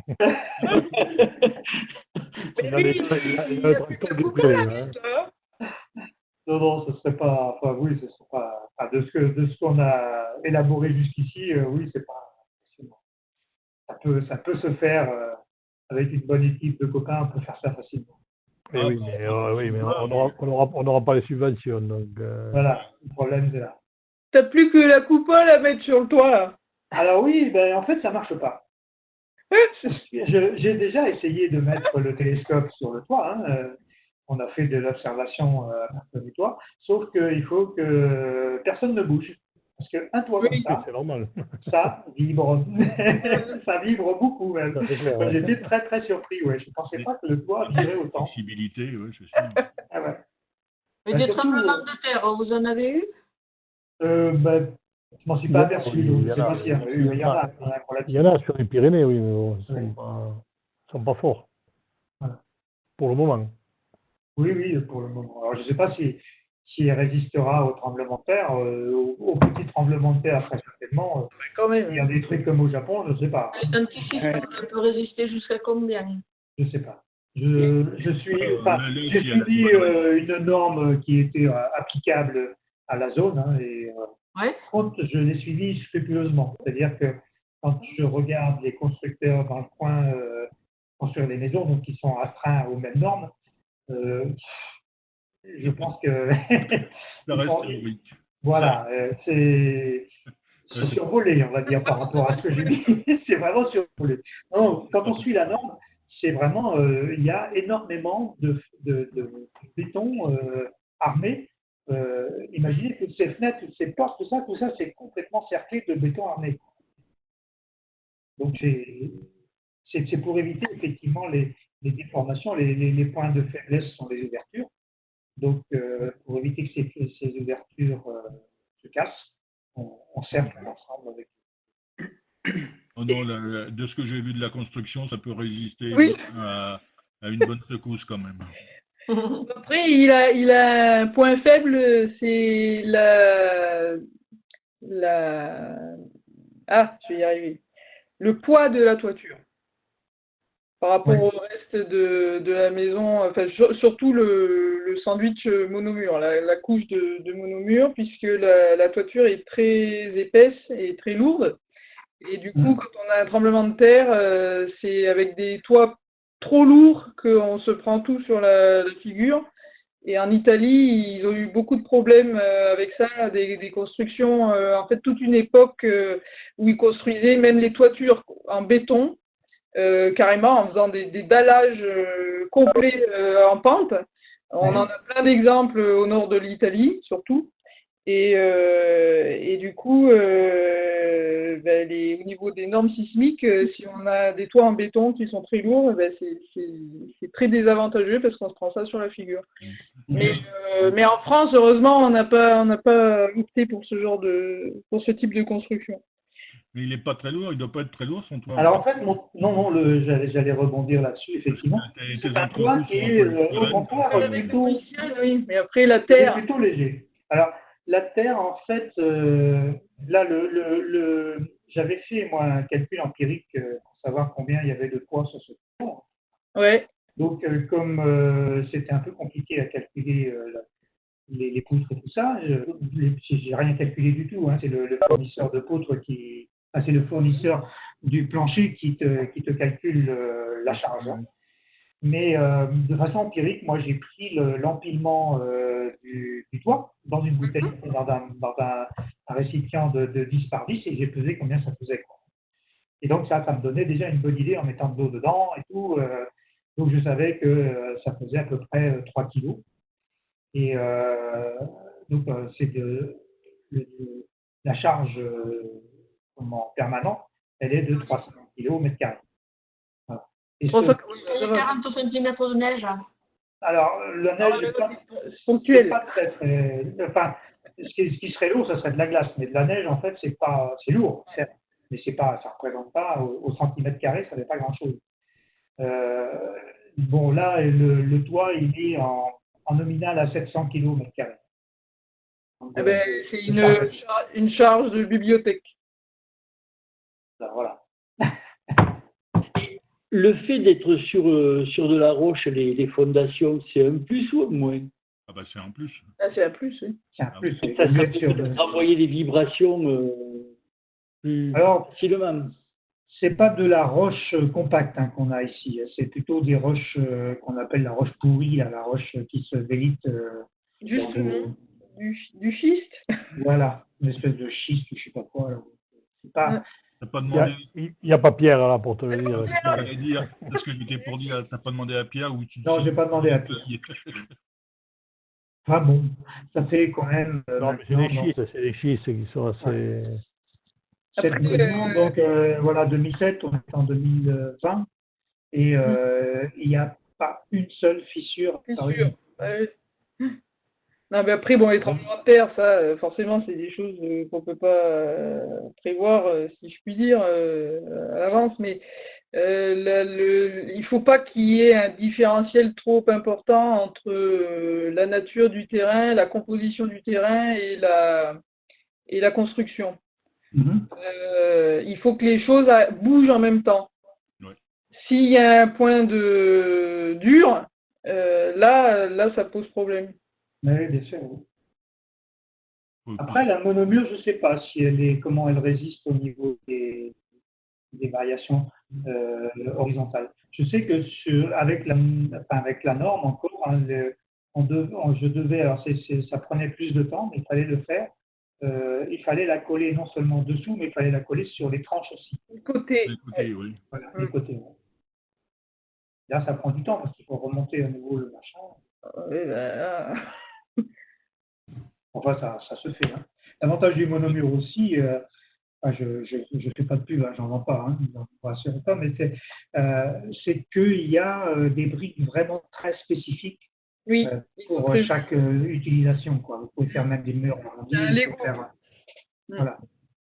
Et ça m'a valu une anecdote avec le gars qui m'a fourni, enfin chez qui j'ai acheté les fenêtres. Et donc, quand j'ai voulu commander les fenêtres, j'ai dit, il m'a demandé quel matériau j'utilisais. Et il m'a dit, je lui ai dit des monomures, donc ça pose pas de problème, hein, on n'en parlait pas.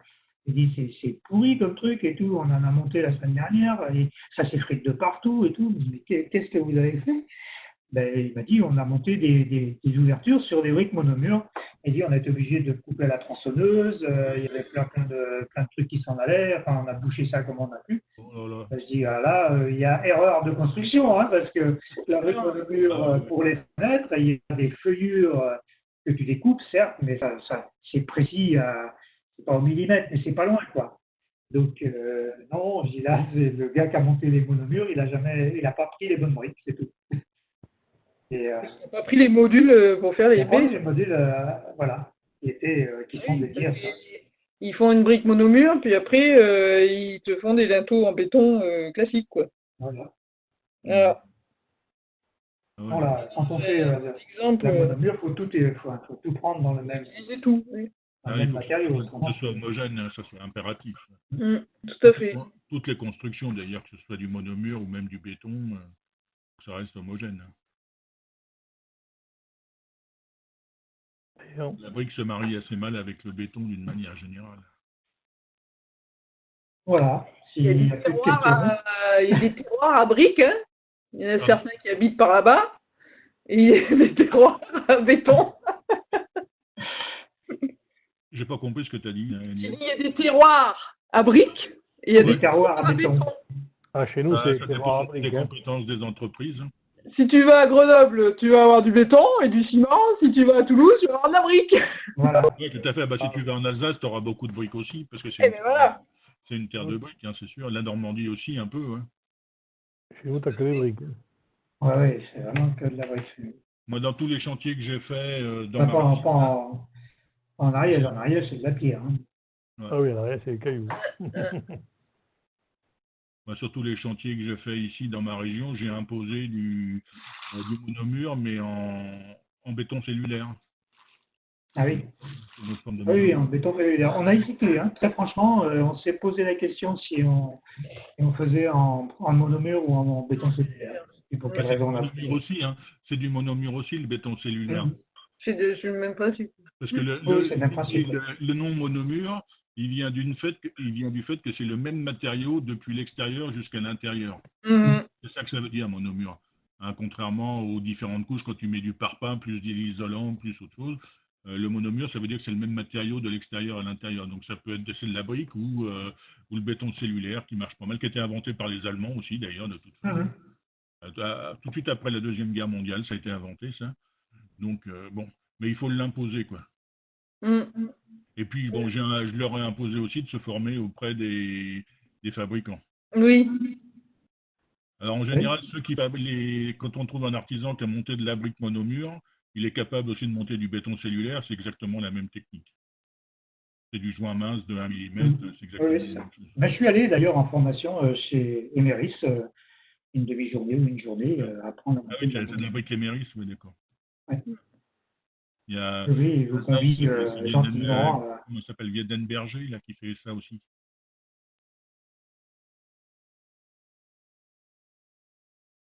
Bon, bah, très bien. Voilà.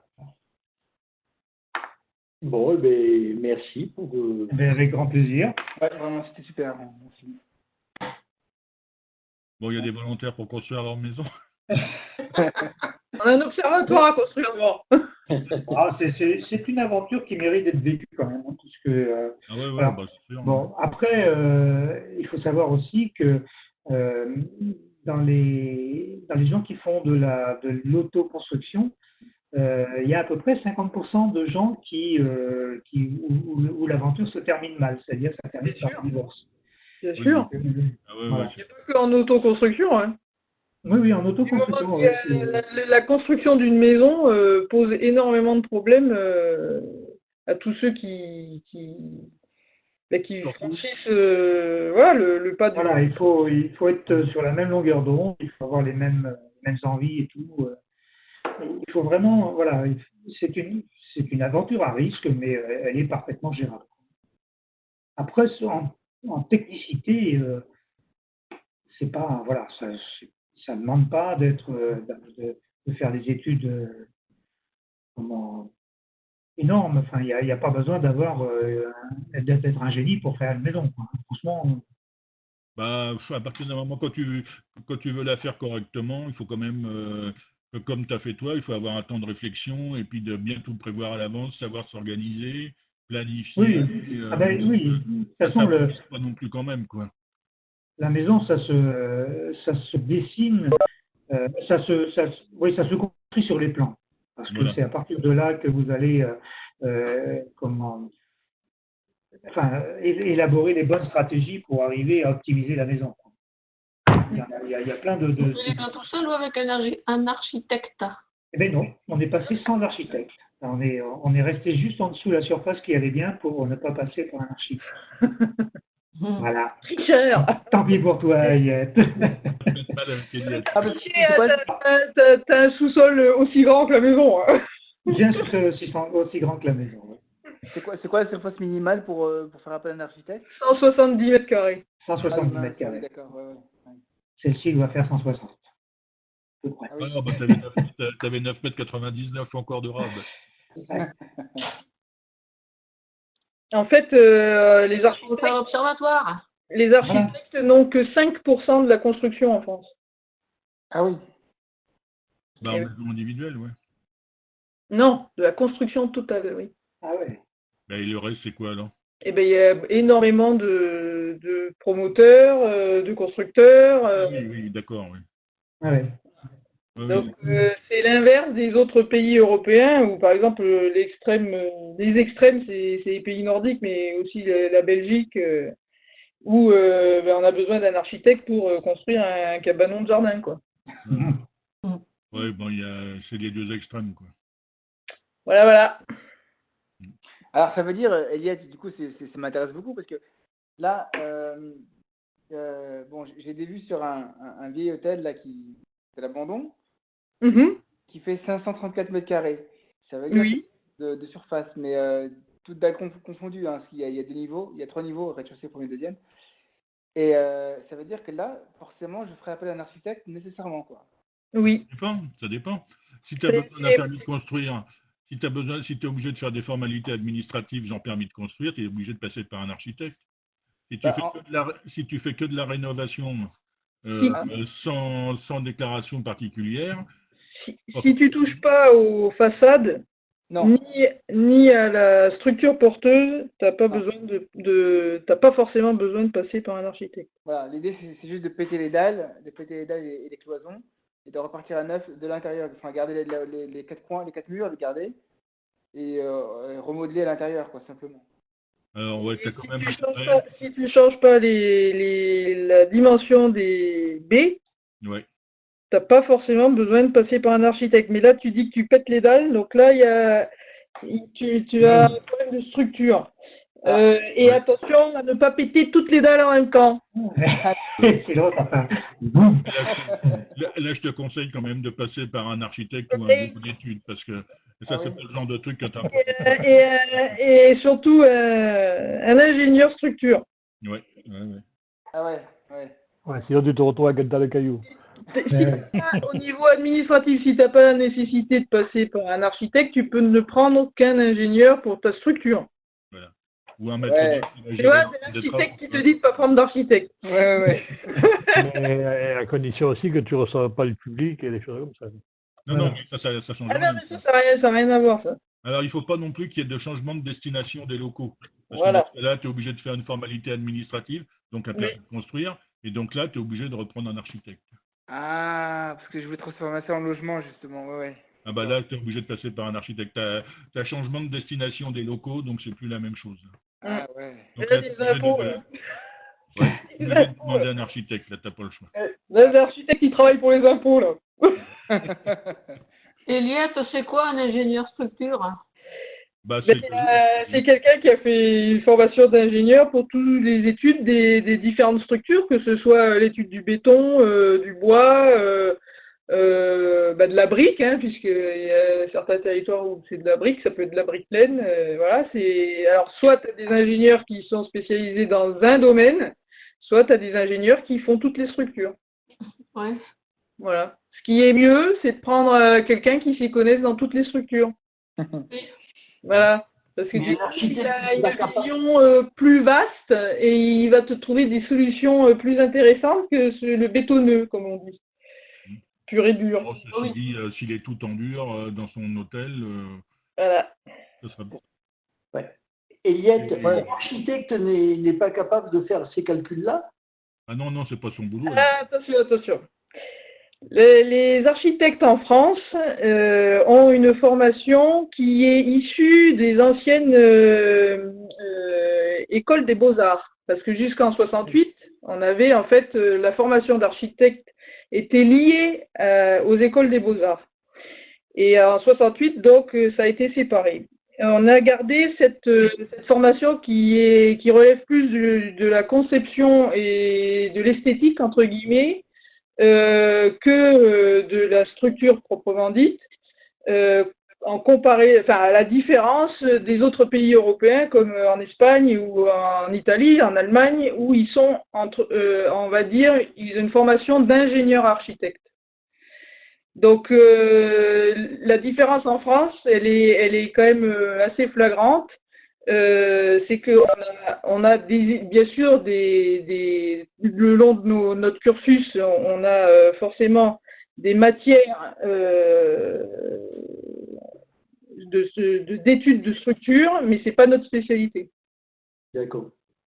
Et du coup, ça fait la part belle aux ingénieurs. Ah oui. Voilà. Les bureaux d'études Voilà. Alors, ils sont débordés parce que en fait, pas mal de confrères ne cherchent même pas à savoir comment ça fonctionne et donc délèguent systématiquement confrères et consoeurs, hein, je dis ça, et délèguent en fait la moindre étude à un ingénieur. Et puis de toute façon, maintenant, dans la plupart des cas, on est obligé de passer par les ingénieurs, ne serait-ce qu'au niveau des assurances. Hein, parce que si on ne sait pas, nous, assurer, entre guillemets, de savoir comment ça tenait et tout ça, si on y va franco, sans faire de calcul et tout ça, c'est sur nous que ça repose. Donc on délègue en fait la partie structure aux ingénieurs structure. Qui prendront, eux, leurs responsabilités par rapport aux structures. Mais moi, j'ai des amis en Espagne, en Italie, ils sont capables de calculer les structures et bon, ils ont fait 12 ans d'études, quoi, pendant que nous, on en fait 6. Voilà. Ouais. Vous êtes un peu sur deux métiers, là où il y en a un en Espagne et en Italie. Ouais. Après, on a 2 écoles en France, peut-être plus maintenant, parce que je suis plus trop au courant de ce qui se passe dans les écoles, où il y a le double cursus ingénieur-architecte. C'est à Strasbourg et à Lyon.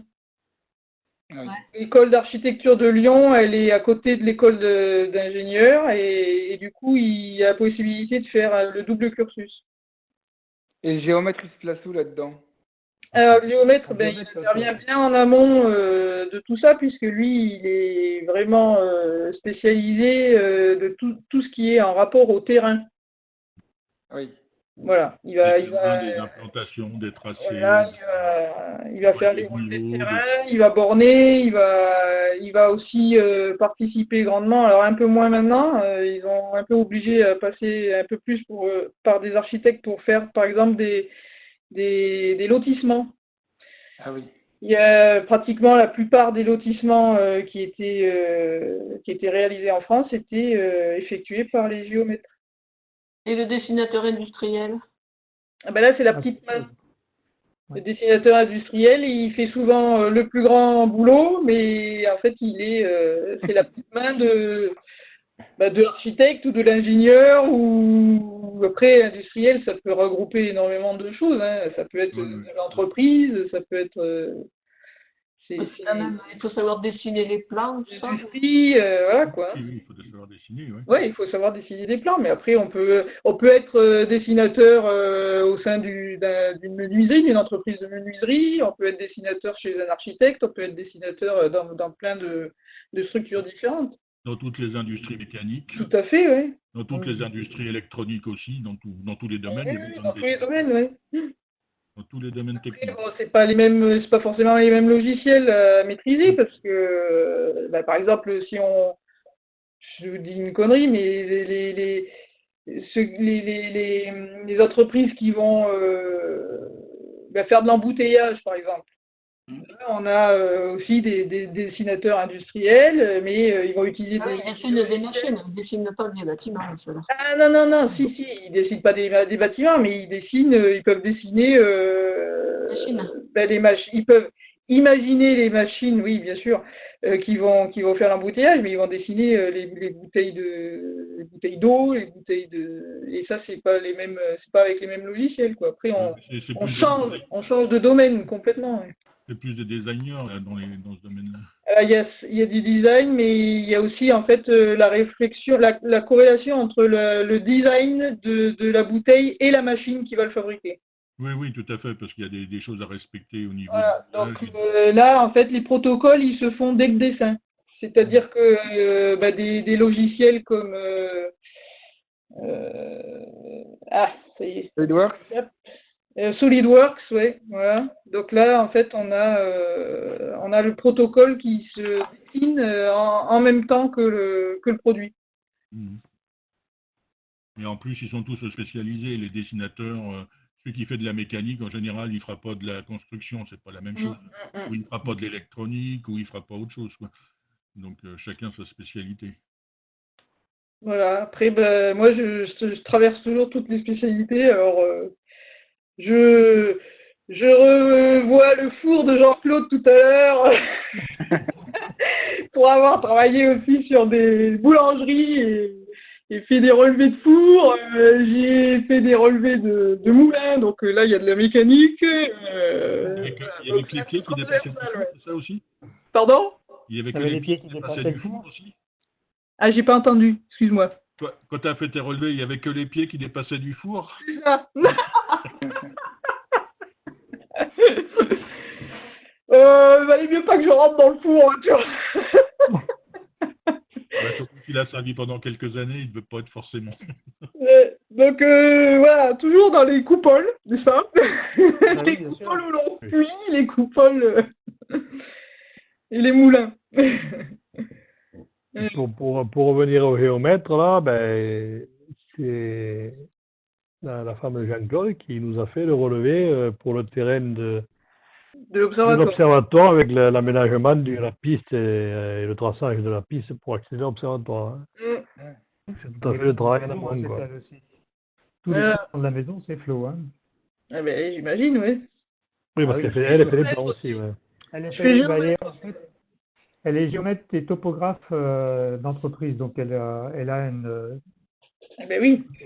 une casquette avec plusieurs fonctions, puisqu'elle fait tous les dessins, elle fait les relevés sur place, elle fait les projets.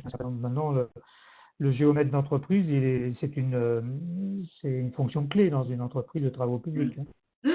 Tout à fait, ouais. Ben, il vaudrait mieux pas qu'elle voit comment j'ai fait le relevé du prix de Madame Carl. Le topo du prix de Madame Carl que je n'avais pas, qu'il a fallu que je fasse puisque j'ai attendu. Le prix de Madame Carl, bah, dis donc. Le prix de Madame Carl, ouais, c'est oui, bah, c'est célèbre, oui, bah, bien sûr. Voilà. Oui. Et ben, en fait, j'avais que le plan topo du parking. Et il me fallait aller jusqu'à la première passerelle du pont de la Momie pour aménager justement un sentier d'interprétation accessible aux personnes à mobilité réduite. Donc tu vois un peu l'erreur qu'il fallait, le niveau de précision qu'il fallait avoir. Et que je n'étais absolument pas équipée pour faire ça, mais je me suis débrouillée. Et en fait, je suis arrivée mieux que le géomètre qui est venu derrière. Alors là. Voilà. Ouais, mais j'ai attendu après un relevé LIDAR pendant 2 ans. Donc quand tu as un projet à faire, c'est un peu compliqué. Donc il valait mieux que je m'assure de mes niveaux avant qu'il fasse intervenir le reste. Bon. Et voilou. Ouais. Oui, voilou. Bon, bah, s'il y a plus de questions. Non. Eh bien, après les questions, ouais. Mais bonne soirée à tout le monde. Oui. Eh ben, après, ça sera l'observatoire de se faire construire. Personne n'a un beau ciel pour voir quelque chose au télescope. Hein. Attendez, je vais regarder quand même. Ils se sont pas installés. Nous, c'est bouché. La porte, là. Je regarde. Tout aujourd'hui et maintenant c'est couvert. Bon. Non, il y a des nuages, c'est couvert. Ah ouais, pourtant tout aujourd'hui c'était découvert. Hein, ah, mais c'est parce qu'il doit y avoir des orages qui tournent par là. Oui, ils ont des orages dans le Pays Basque, là ils perdent 10 degrés d'un coup, alors il y a le vent qui va tourner du sud à l'ouest, à perdre 10 degrés. Comment ça s'appelle ce phénomène, je ne me rappelle plus. Ah non, je sais pas. Ils l'ont dit tout à l'heure à la météo, un phénomène de... Je sais pas quoi. Grue quelque chose. Grumerge, grue, je sais pas quoi. Il pleut, Jean-Claude. Non, non, pas du tout.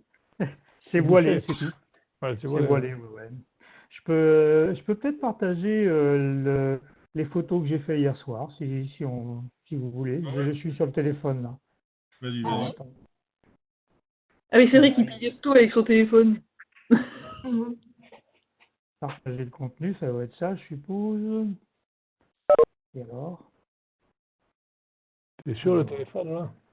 Oui, je suis sur le téléphone parce que alors, tiens-toi bien, mon ordinateur a planté il y a 5 minutes. Ah. Excellent quand même. C'est excellent. Alors, je suis donc l'animateur, c'est une bonne chose. Hop, galerie, voilà. Alors ça, c'est la vidéo que j'ai fait hier soir. Alors, est-ce que vous allez voir ça? Bah, pour l'instant, on voit. On voit bien la lune. Ouais, mais en fait, c'est une vidéo de fixe que je vais envoyer à Jacques pour voir s'il peut en tirer une photo. C'est bon là, mais t'as pas eu tout de turbulence. On peut l'entretenir avec Registax et Autostacker, là, il n'y a pas de souci. Il y en a un tout petit peu de turbulence, mais alors c'est vraiment minime. Un petit peu, oui. Il y en a des plus. Alors, ça, c'était une photo, par contre. La même, mais plus petite. Moins de. Alors là, c'est encore aussi une vidéo. Elle est mieux que l'autre, là, parce que ça va être un peu trop. Ouais. C'est impossible pendant un appel. Si, ça marche. Regarde, on voit qu'il y a de la turbulence. Ouais. En haut, il n'y a pas de rien comme turbulence. Ouais, grand-chose, hein, dis donc. Ouais. Alors après, je me suis amusé à faire carrément un énorme zoom. Un énorme zoom. Alors, où est-ce que j'ai fait ça? Alors là, par contre, ça turbule. Alors, j'en ai fait un paquet. Regarde. Ah là. Ah la vache, dis donc, t'as quand même on voit bien le relief. Hein. Ouais, mais ça dépend de la durée de la vidéo, mais bon. Tu me les envoies, Ouais, tu c'est peux quoi, les envoyer. 30 secondes, Il y a des moments où c'est bien net quand même. Il y a des images qui sont. Ouais, c'est celle qu'on récupère. Et Ouais, c'est ça, ouais. elles sont enregistrées sous quel format, les images? Un avis. Ouf, alors là, tu me poses des questions, là, c'est sur mon téléphone, hein, mais c'est tout, je sais pas après. Mais il t'enregistre un fichier à vie, là, non? Non, Je pas maintenant, suppose, non, oui. c'est fini ça, non. Non, je C'est sais du pas. CR ou un truc comme ça. C'est quoi? Sur les téléphones modernes, c'est pas de la vie, c'est fini, ça, un avis, c'est. Ah bon? Ça doit être du CR, ça. Ah, je sais pas. Je pense, non, un avis. Celle-là est pas mal. Celle-là est déjà pas mal. Ouais. Elle est bien, là, c'est vrai, ça. Elle est bien, là. Hein. C'est Là, fourni j'ai de vraiment détails. zoomé, mais alors, tout ce que je pouvais mettre là, j'ai mis mon 5, et j'ai mis une Barlow 2 par-dessus. Il fallait pas que tu aies le turbulent, c'est là, je te dis. Ça... Pour faire la photo, là, hein, faut... Ah ouais. Oh, on voit tous les petits cratères au milieu de la mer, là. Ouais, non, mais le ciel, il est parfaitement. Ah, ouais, ouais, ouais. Quand il est dégagé, c'est génial, quoi. Ouais, Alors là, regarde. Impressionnant, là. c'est impressionnant. Ouais. Bon, là, c'est pas exploitable, ça, quand même. Si, mais bien sûr que si, mais tu rigoles, quoi. Je t'en fous que ça bouge, là. Il va aligner pas, il alignera, c'est pas de problème. Ouais. Et puis on voit que par moment, il y a Tu vas en rajouter beaucoup, mais tu vas en garder. Ouais, parce qu'on voit qu'il y a certains moments, c'est bien net, donc ces photos-là, elles sont récupérables. Tu regardes celle-là, bon après, s'il n'y en a pas beaucoup, c'est plus emmerdant, mais bon, c'est pas grave, pour faire un essai. Ouais, il y a 30 secondes, là. Ouais, c'est bon. Je sais pas, il faut à quelle cadence il a enregistré les images. Je sais pas où je peux voir ça sur mon téléphone. Oh, c'est réel, je sais pas. Oh là, Normalement, tu le vois quand tu vas le régler, quoi. Ouais. Je sais pas du tout, là, ces appareils, je sais pas du tout. Bah, je pense que c'est tout en automatique, quoi. C'est pas toi qui choisis le. Ouais, mais regarde, je peux regarder sur le mien, mais je sais pas comment c'est les vidéos, là. J'ai aucune idée. Ah, c'est quoi? C'est M13? Non, c'est pas M3. C'est la, c'est la mât d'Hercule. Si, c'est M13. Ah Il est ouais? pas mal, hein, Fréchard, il est pas mal, hein. Ah, je l'ai fait. Ouais. Il y a un Bon, combien? là, Ouais, qu'il a ça, fait c'est le excellent, fond est ça, pourri. J'ai fait 10 secondes, là. Et celle-là, je l'ai peut-être. Moi, je préfère celle-là. Il y a même une comète dans le coin. Ah bon? Non, c'est mon miroir qui a une Eh, rayure. Sur celle-là, on voit même le X, enfin le Y. Sur mon téléphone, Jean-Claude, il me donne 30 images secondes dans la vidéo. Alors, en vidéo, 30 images secondes, tu dis. Il me donne 30 images secondes à peu près dans la vidéo, là. Alors, je peux voir ça. Attends, sur là. Tu peux le Non, mais paramétrer. je vais voir là-dedans. Tu peux choisir entre 30 et 60 images secondes, donc ça dépend de qualité. Je dois le trouver là-dedans. Tu l'as vu qualité passer, non? Ouais, Taille c'est de pas- la vidéo. C'est pas ça? Si, Voilà. vas-y là dans la vidéo, mais voilà, il te donne. Attends, Alors là, j'ai QHD, c'est 2500 par 1440. C'est la non, là, FHD, ça, c'est la 1920. résolution. résolution. C'est pas la Là, reviens j'ai en même pas arrière. pris la plus. Reviens en J'ai arrière. même pas pris la plus. Va dans la taille de l'image là. Taille de l'image, t'as vu ça? Non, reviens en Taille arrière. de la vidéo. Reviens en arrière. Voilà, taille de l'image là. Tu peux pas rentrer dedans? Là? Là, tu vas dans le petit machin, dans la roulette D là. Oui, c'est ce que je viens de faire là. Taille de l'image là? Tu peux pas. Ah si, c'est des mégapixels. Alors il y a 12 mégapixels. Non, mais ça, voyons. RAW JPEG. Alors le format RAW, le brut, c'est quoi? C'est. Ah oui, sur les deux. Ah. Voyons, descend. Taille de la vidéo. Tu peux pas rentrer dedans, là, dans taille de la vidéo, tu peux pas rentrer. Si, je peux rentrer, mais ça me donne ça. Non, tu peux pas. Oui, Ah, c'est ce que j'ai aussi, moi. et en bas, il n'y a rien. T'as joué sur quoi? C'est quoi Changer ce la- appareil que t'as? C'est un Galaxy S7. Mode de prise de vue. Tout ça. Ah, T'as vu ça quelque part? Oui. tout en haut, mode de prise de vue. Ouais. Voilà, mais c'est pratique ou Appuyer minuteur. sur l'écran, détection de la paume. Non, ça c'est autre chose. Non. La résolution, moi je l'ai. Regarde, t'as pas résolution là? La résolution. Reviens en arrière pour voir si t'as pas résolution. Moi, c'est la résolution que je l'ai, ça. Résolution vidéo, il me donne. Non. Où est-ce que tu la trouves, la résolution? Ah, mais moi, sur mon téléphone, je regarde. Hein. Oui, Mais à partir de je quoi? comprends bien, mais Dans l'appareil photo? Non, dans la 60 vidéo. images par seconde, c'était marqué là. où ça? T'as vu ça? Oui, j'ai vu ça. Ah, Un attends. IPS. Regarde, quand tu étais sur le... Sur là? Oui, on revient sur ta 60 images par seconde, oui. Taille de la vidéo. Ah, taille de la vidéo, d'accord. Alors si je prends l'autre au-dessus, mais là, attends, j'étais là. Celui-là. Et voilà. Mais là, taille de la vidéo, il met pas. Ah ouais. Non, mais t'es trop grand là, 2560, c'est trop grand ça. D'accord. Ouais, c'est là qu'il faudrait que je me mette alors. 60 Et images. sur l'autre, sur le coup d'avant, ça Mais m'étonne. réduis, t'es trop grand là, réduis la taille image. Reviens dans la taille. Il faut réduire, là, il faut foutre. 1440 par 1000 carrés. Là. Non, en bas là, 12 HD, 1280 par 720 là. Ça? Oui, ça suffit ça. 80 par 720. Et là, d'accord. il te donne pas Il donne pas la vitesse. Rien du tout. Ouais, ben moi non plus, ouais, il met la même chose. Par contre, il ne met pas le. Attends, mieux qu'ici, il me donne moi sur le mien en taille vidéo. En Full HD, toi, tu as le nombre d'images par seconde. Moi, je l'ai pas, ça. Oui, en Full résolution, moi je l'ai en 1080, en 720, je suis à 30 images secondes. À 1080, je suis à 60 images secondes. Mais Alors, ça attends, non. Il marque quand même là, tu vois. QHD et 60 images par seconde. Oui, IPS. Bah, Les fonctions suivantes ne peuvent être utilisées pendant l'enregistrement avec la résolution regardée 60 images par seconde. Non, je sais pas. Non, mais tu peux laisser ouais, mais comme un FHD, c'était bon. Hein, comme j'avais mis là. ouais. Mais tu vas pas bientôt avoir une caméra? Mais si, normalement, elle est partie depuis ce soir. Non, mais c'est pour faire des essais. Non, mais c'est pour montrer aux gens qu'ils peuvent faire des vidéos avec ça.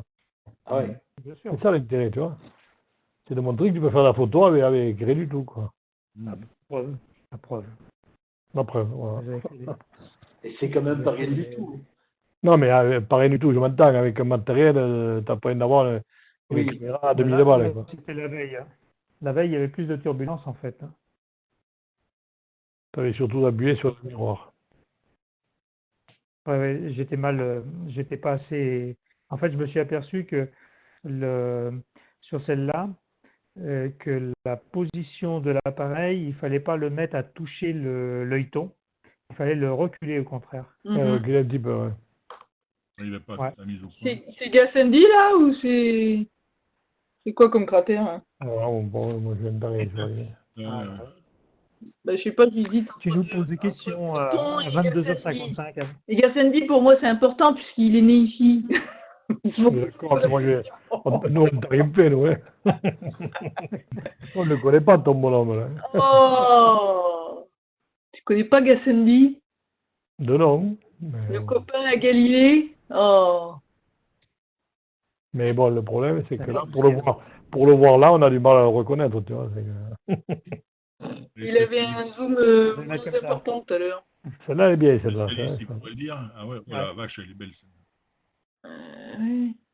Là, j'ai bien, moi. Avec un truc au milieu, là. Et un sur le côté. Les deux yeux à la bouche, c'est ça qu'il dit? Ah, mais il faut aller voir sur la place. La thèse virtuelle de la Lune. Oui, pour voir. Et il nous, le cratère qui est tout en longueur en haut, il nous le montrait l'autre jour, celui-là, non?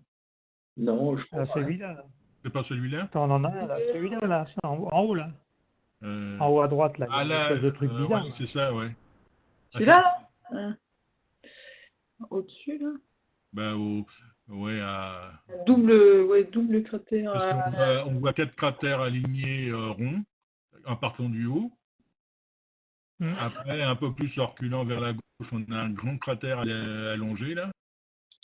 C'est celui-là qui nous montrait l'autre jour, non? Ouais, il me semble. Hein, on dirait ça.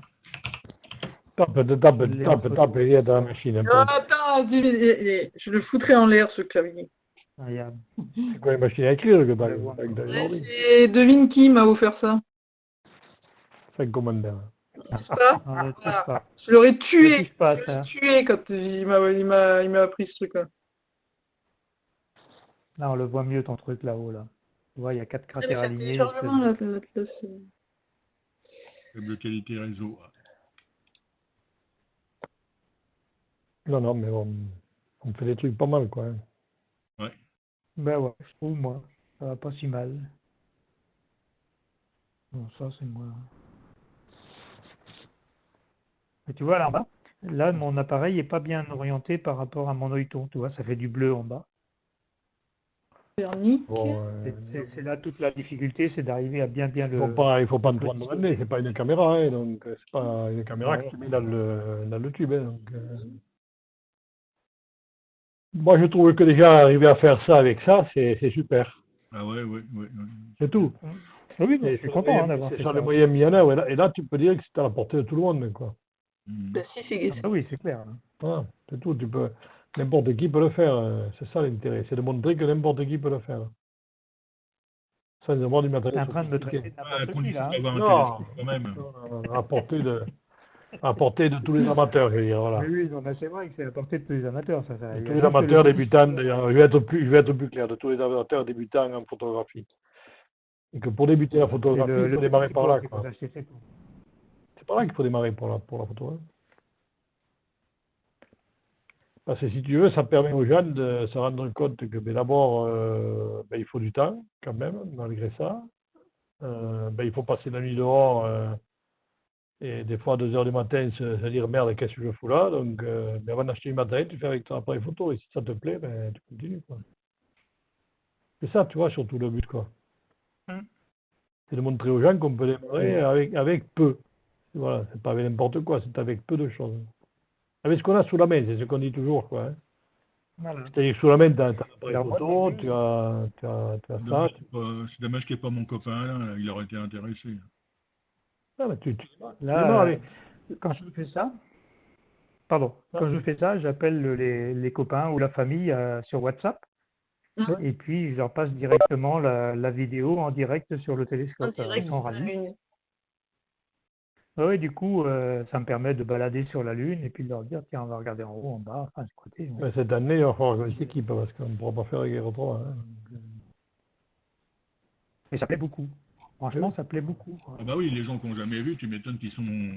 Bon, après, ça n'a pas le charme de mettre l'œil dans un oculaire, mais... Ah ouais. Bah non, mais bon, à défaut. Oui, mais il y a plein de gens qui ne se rendent pas compte de ce qu'ils voient à l'oculaire et ils préfèrent avoir une image toute prête là que... Ah, mais les gens, ils voient rien à l'oculaire parce qu'ils jettent un œil dedans. Ah oui, c'est noir.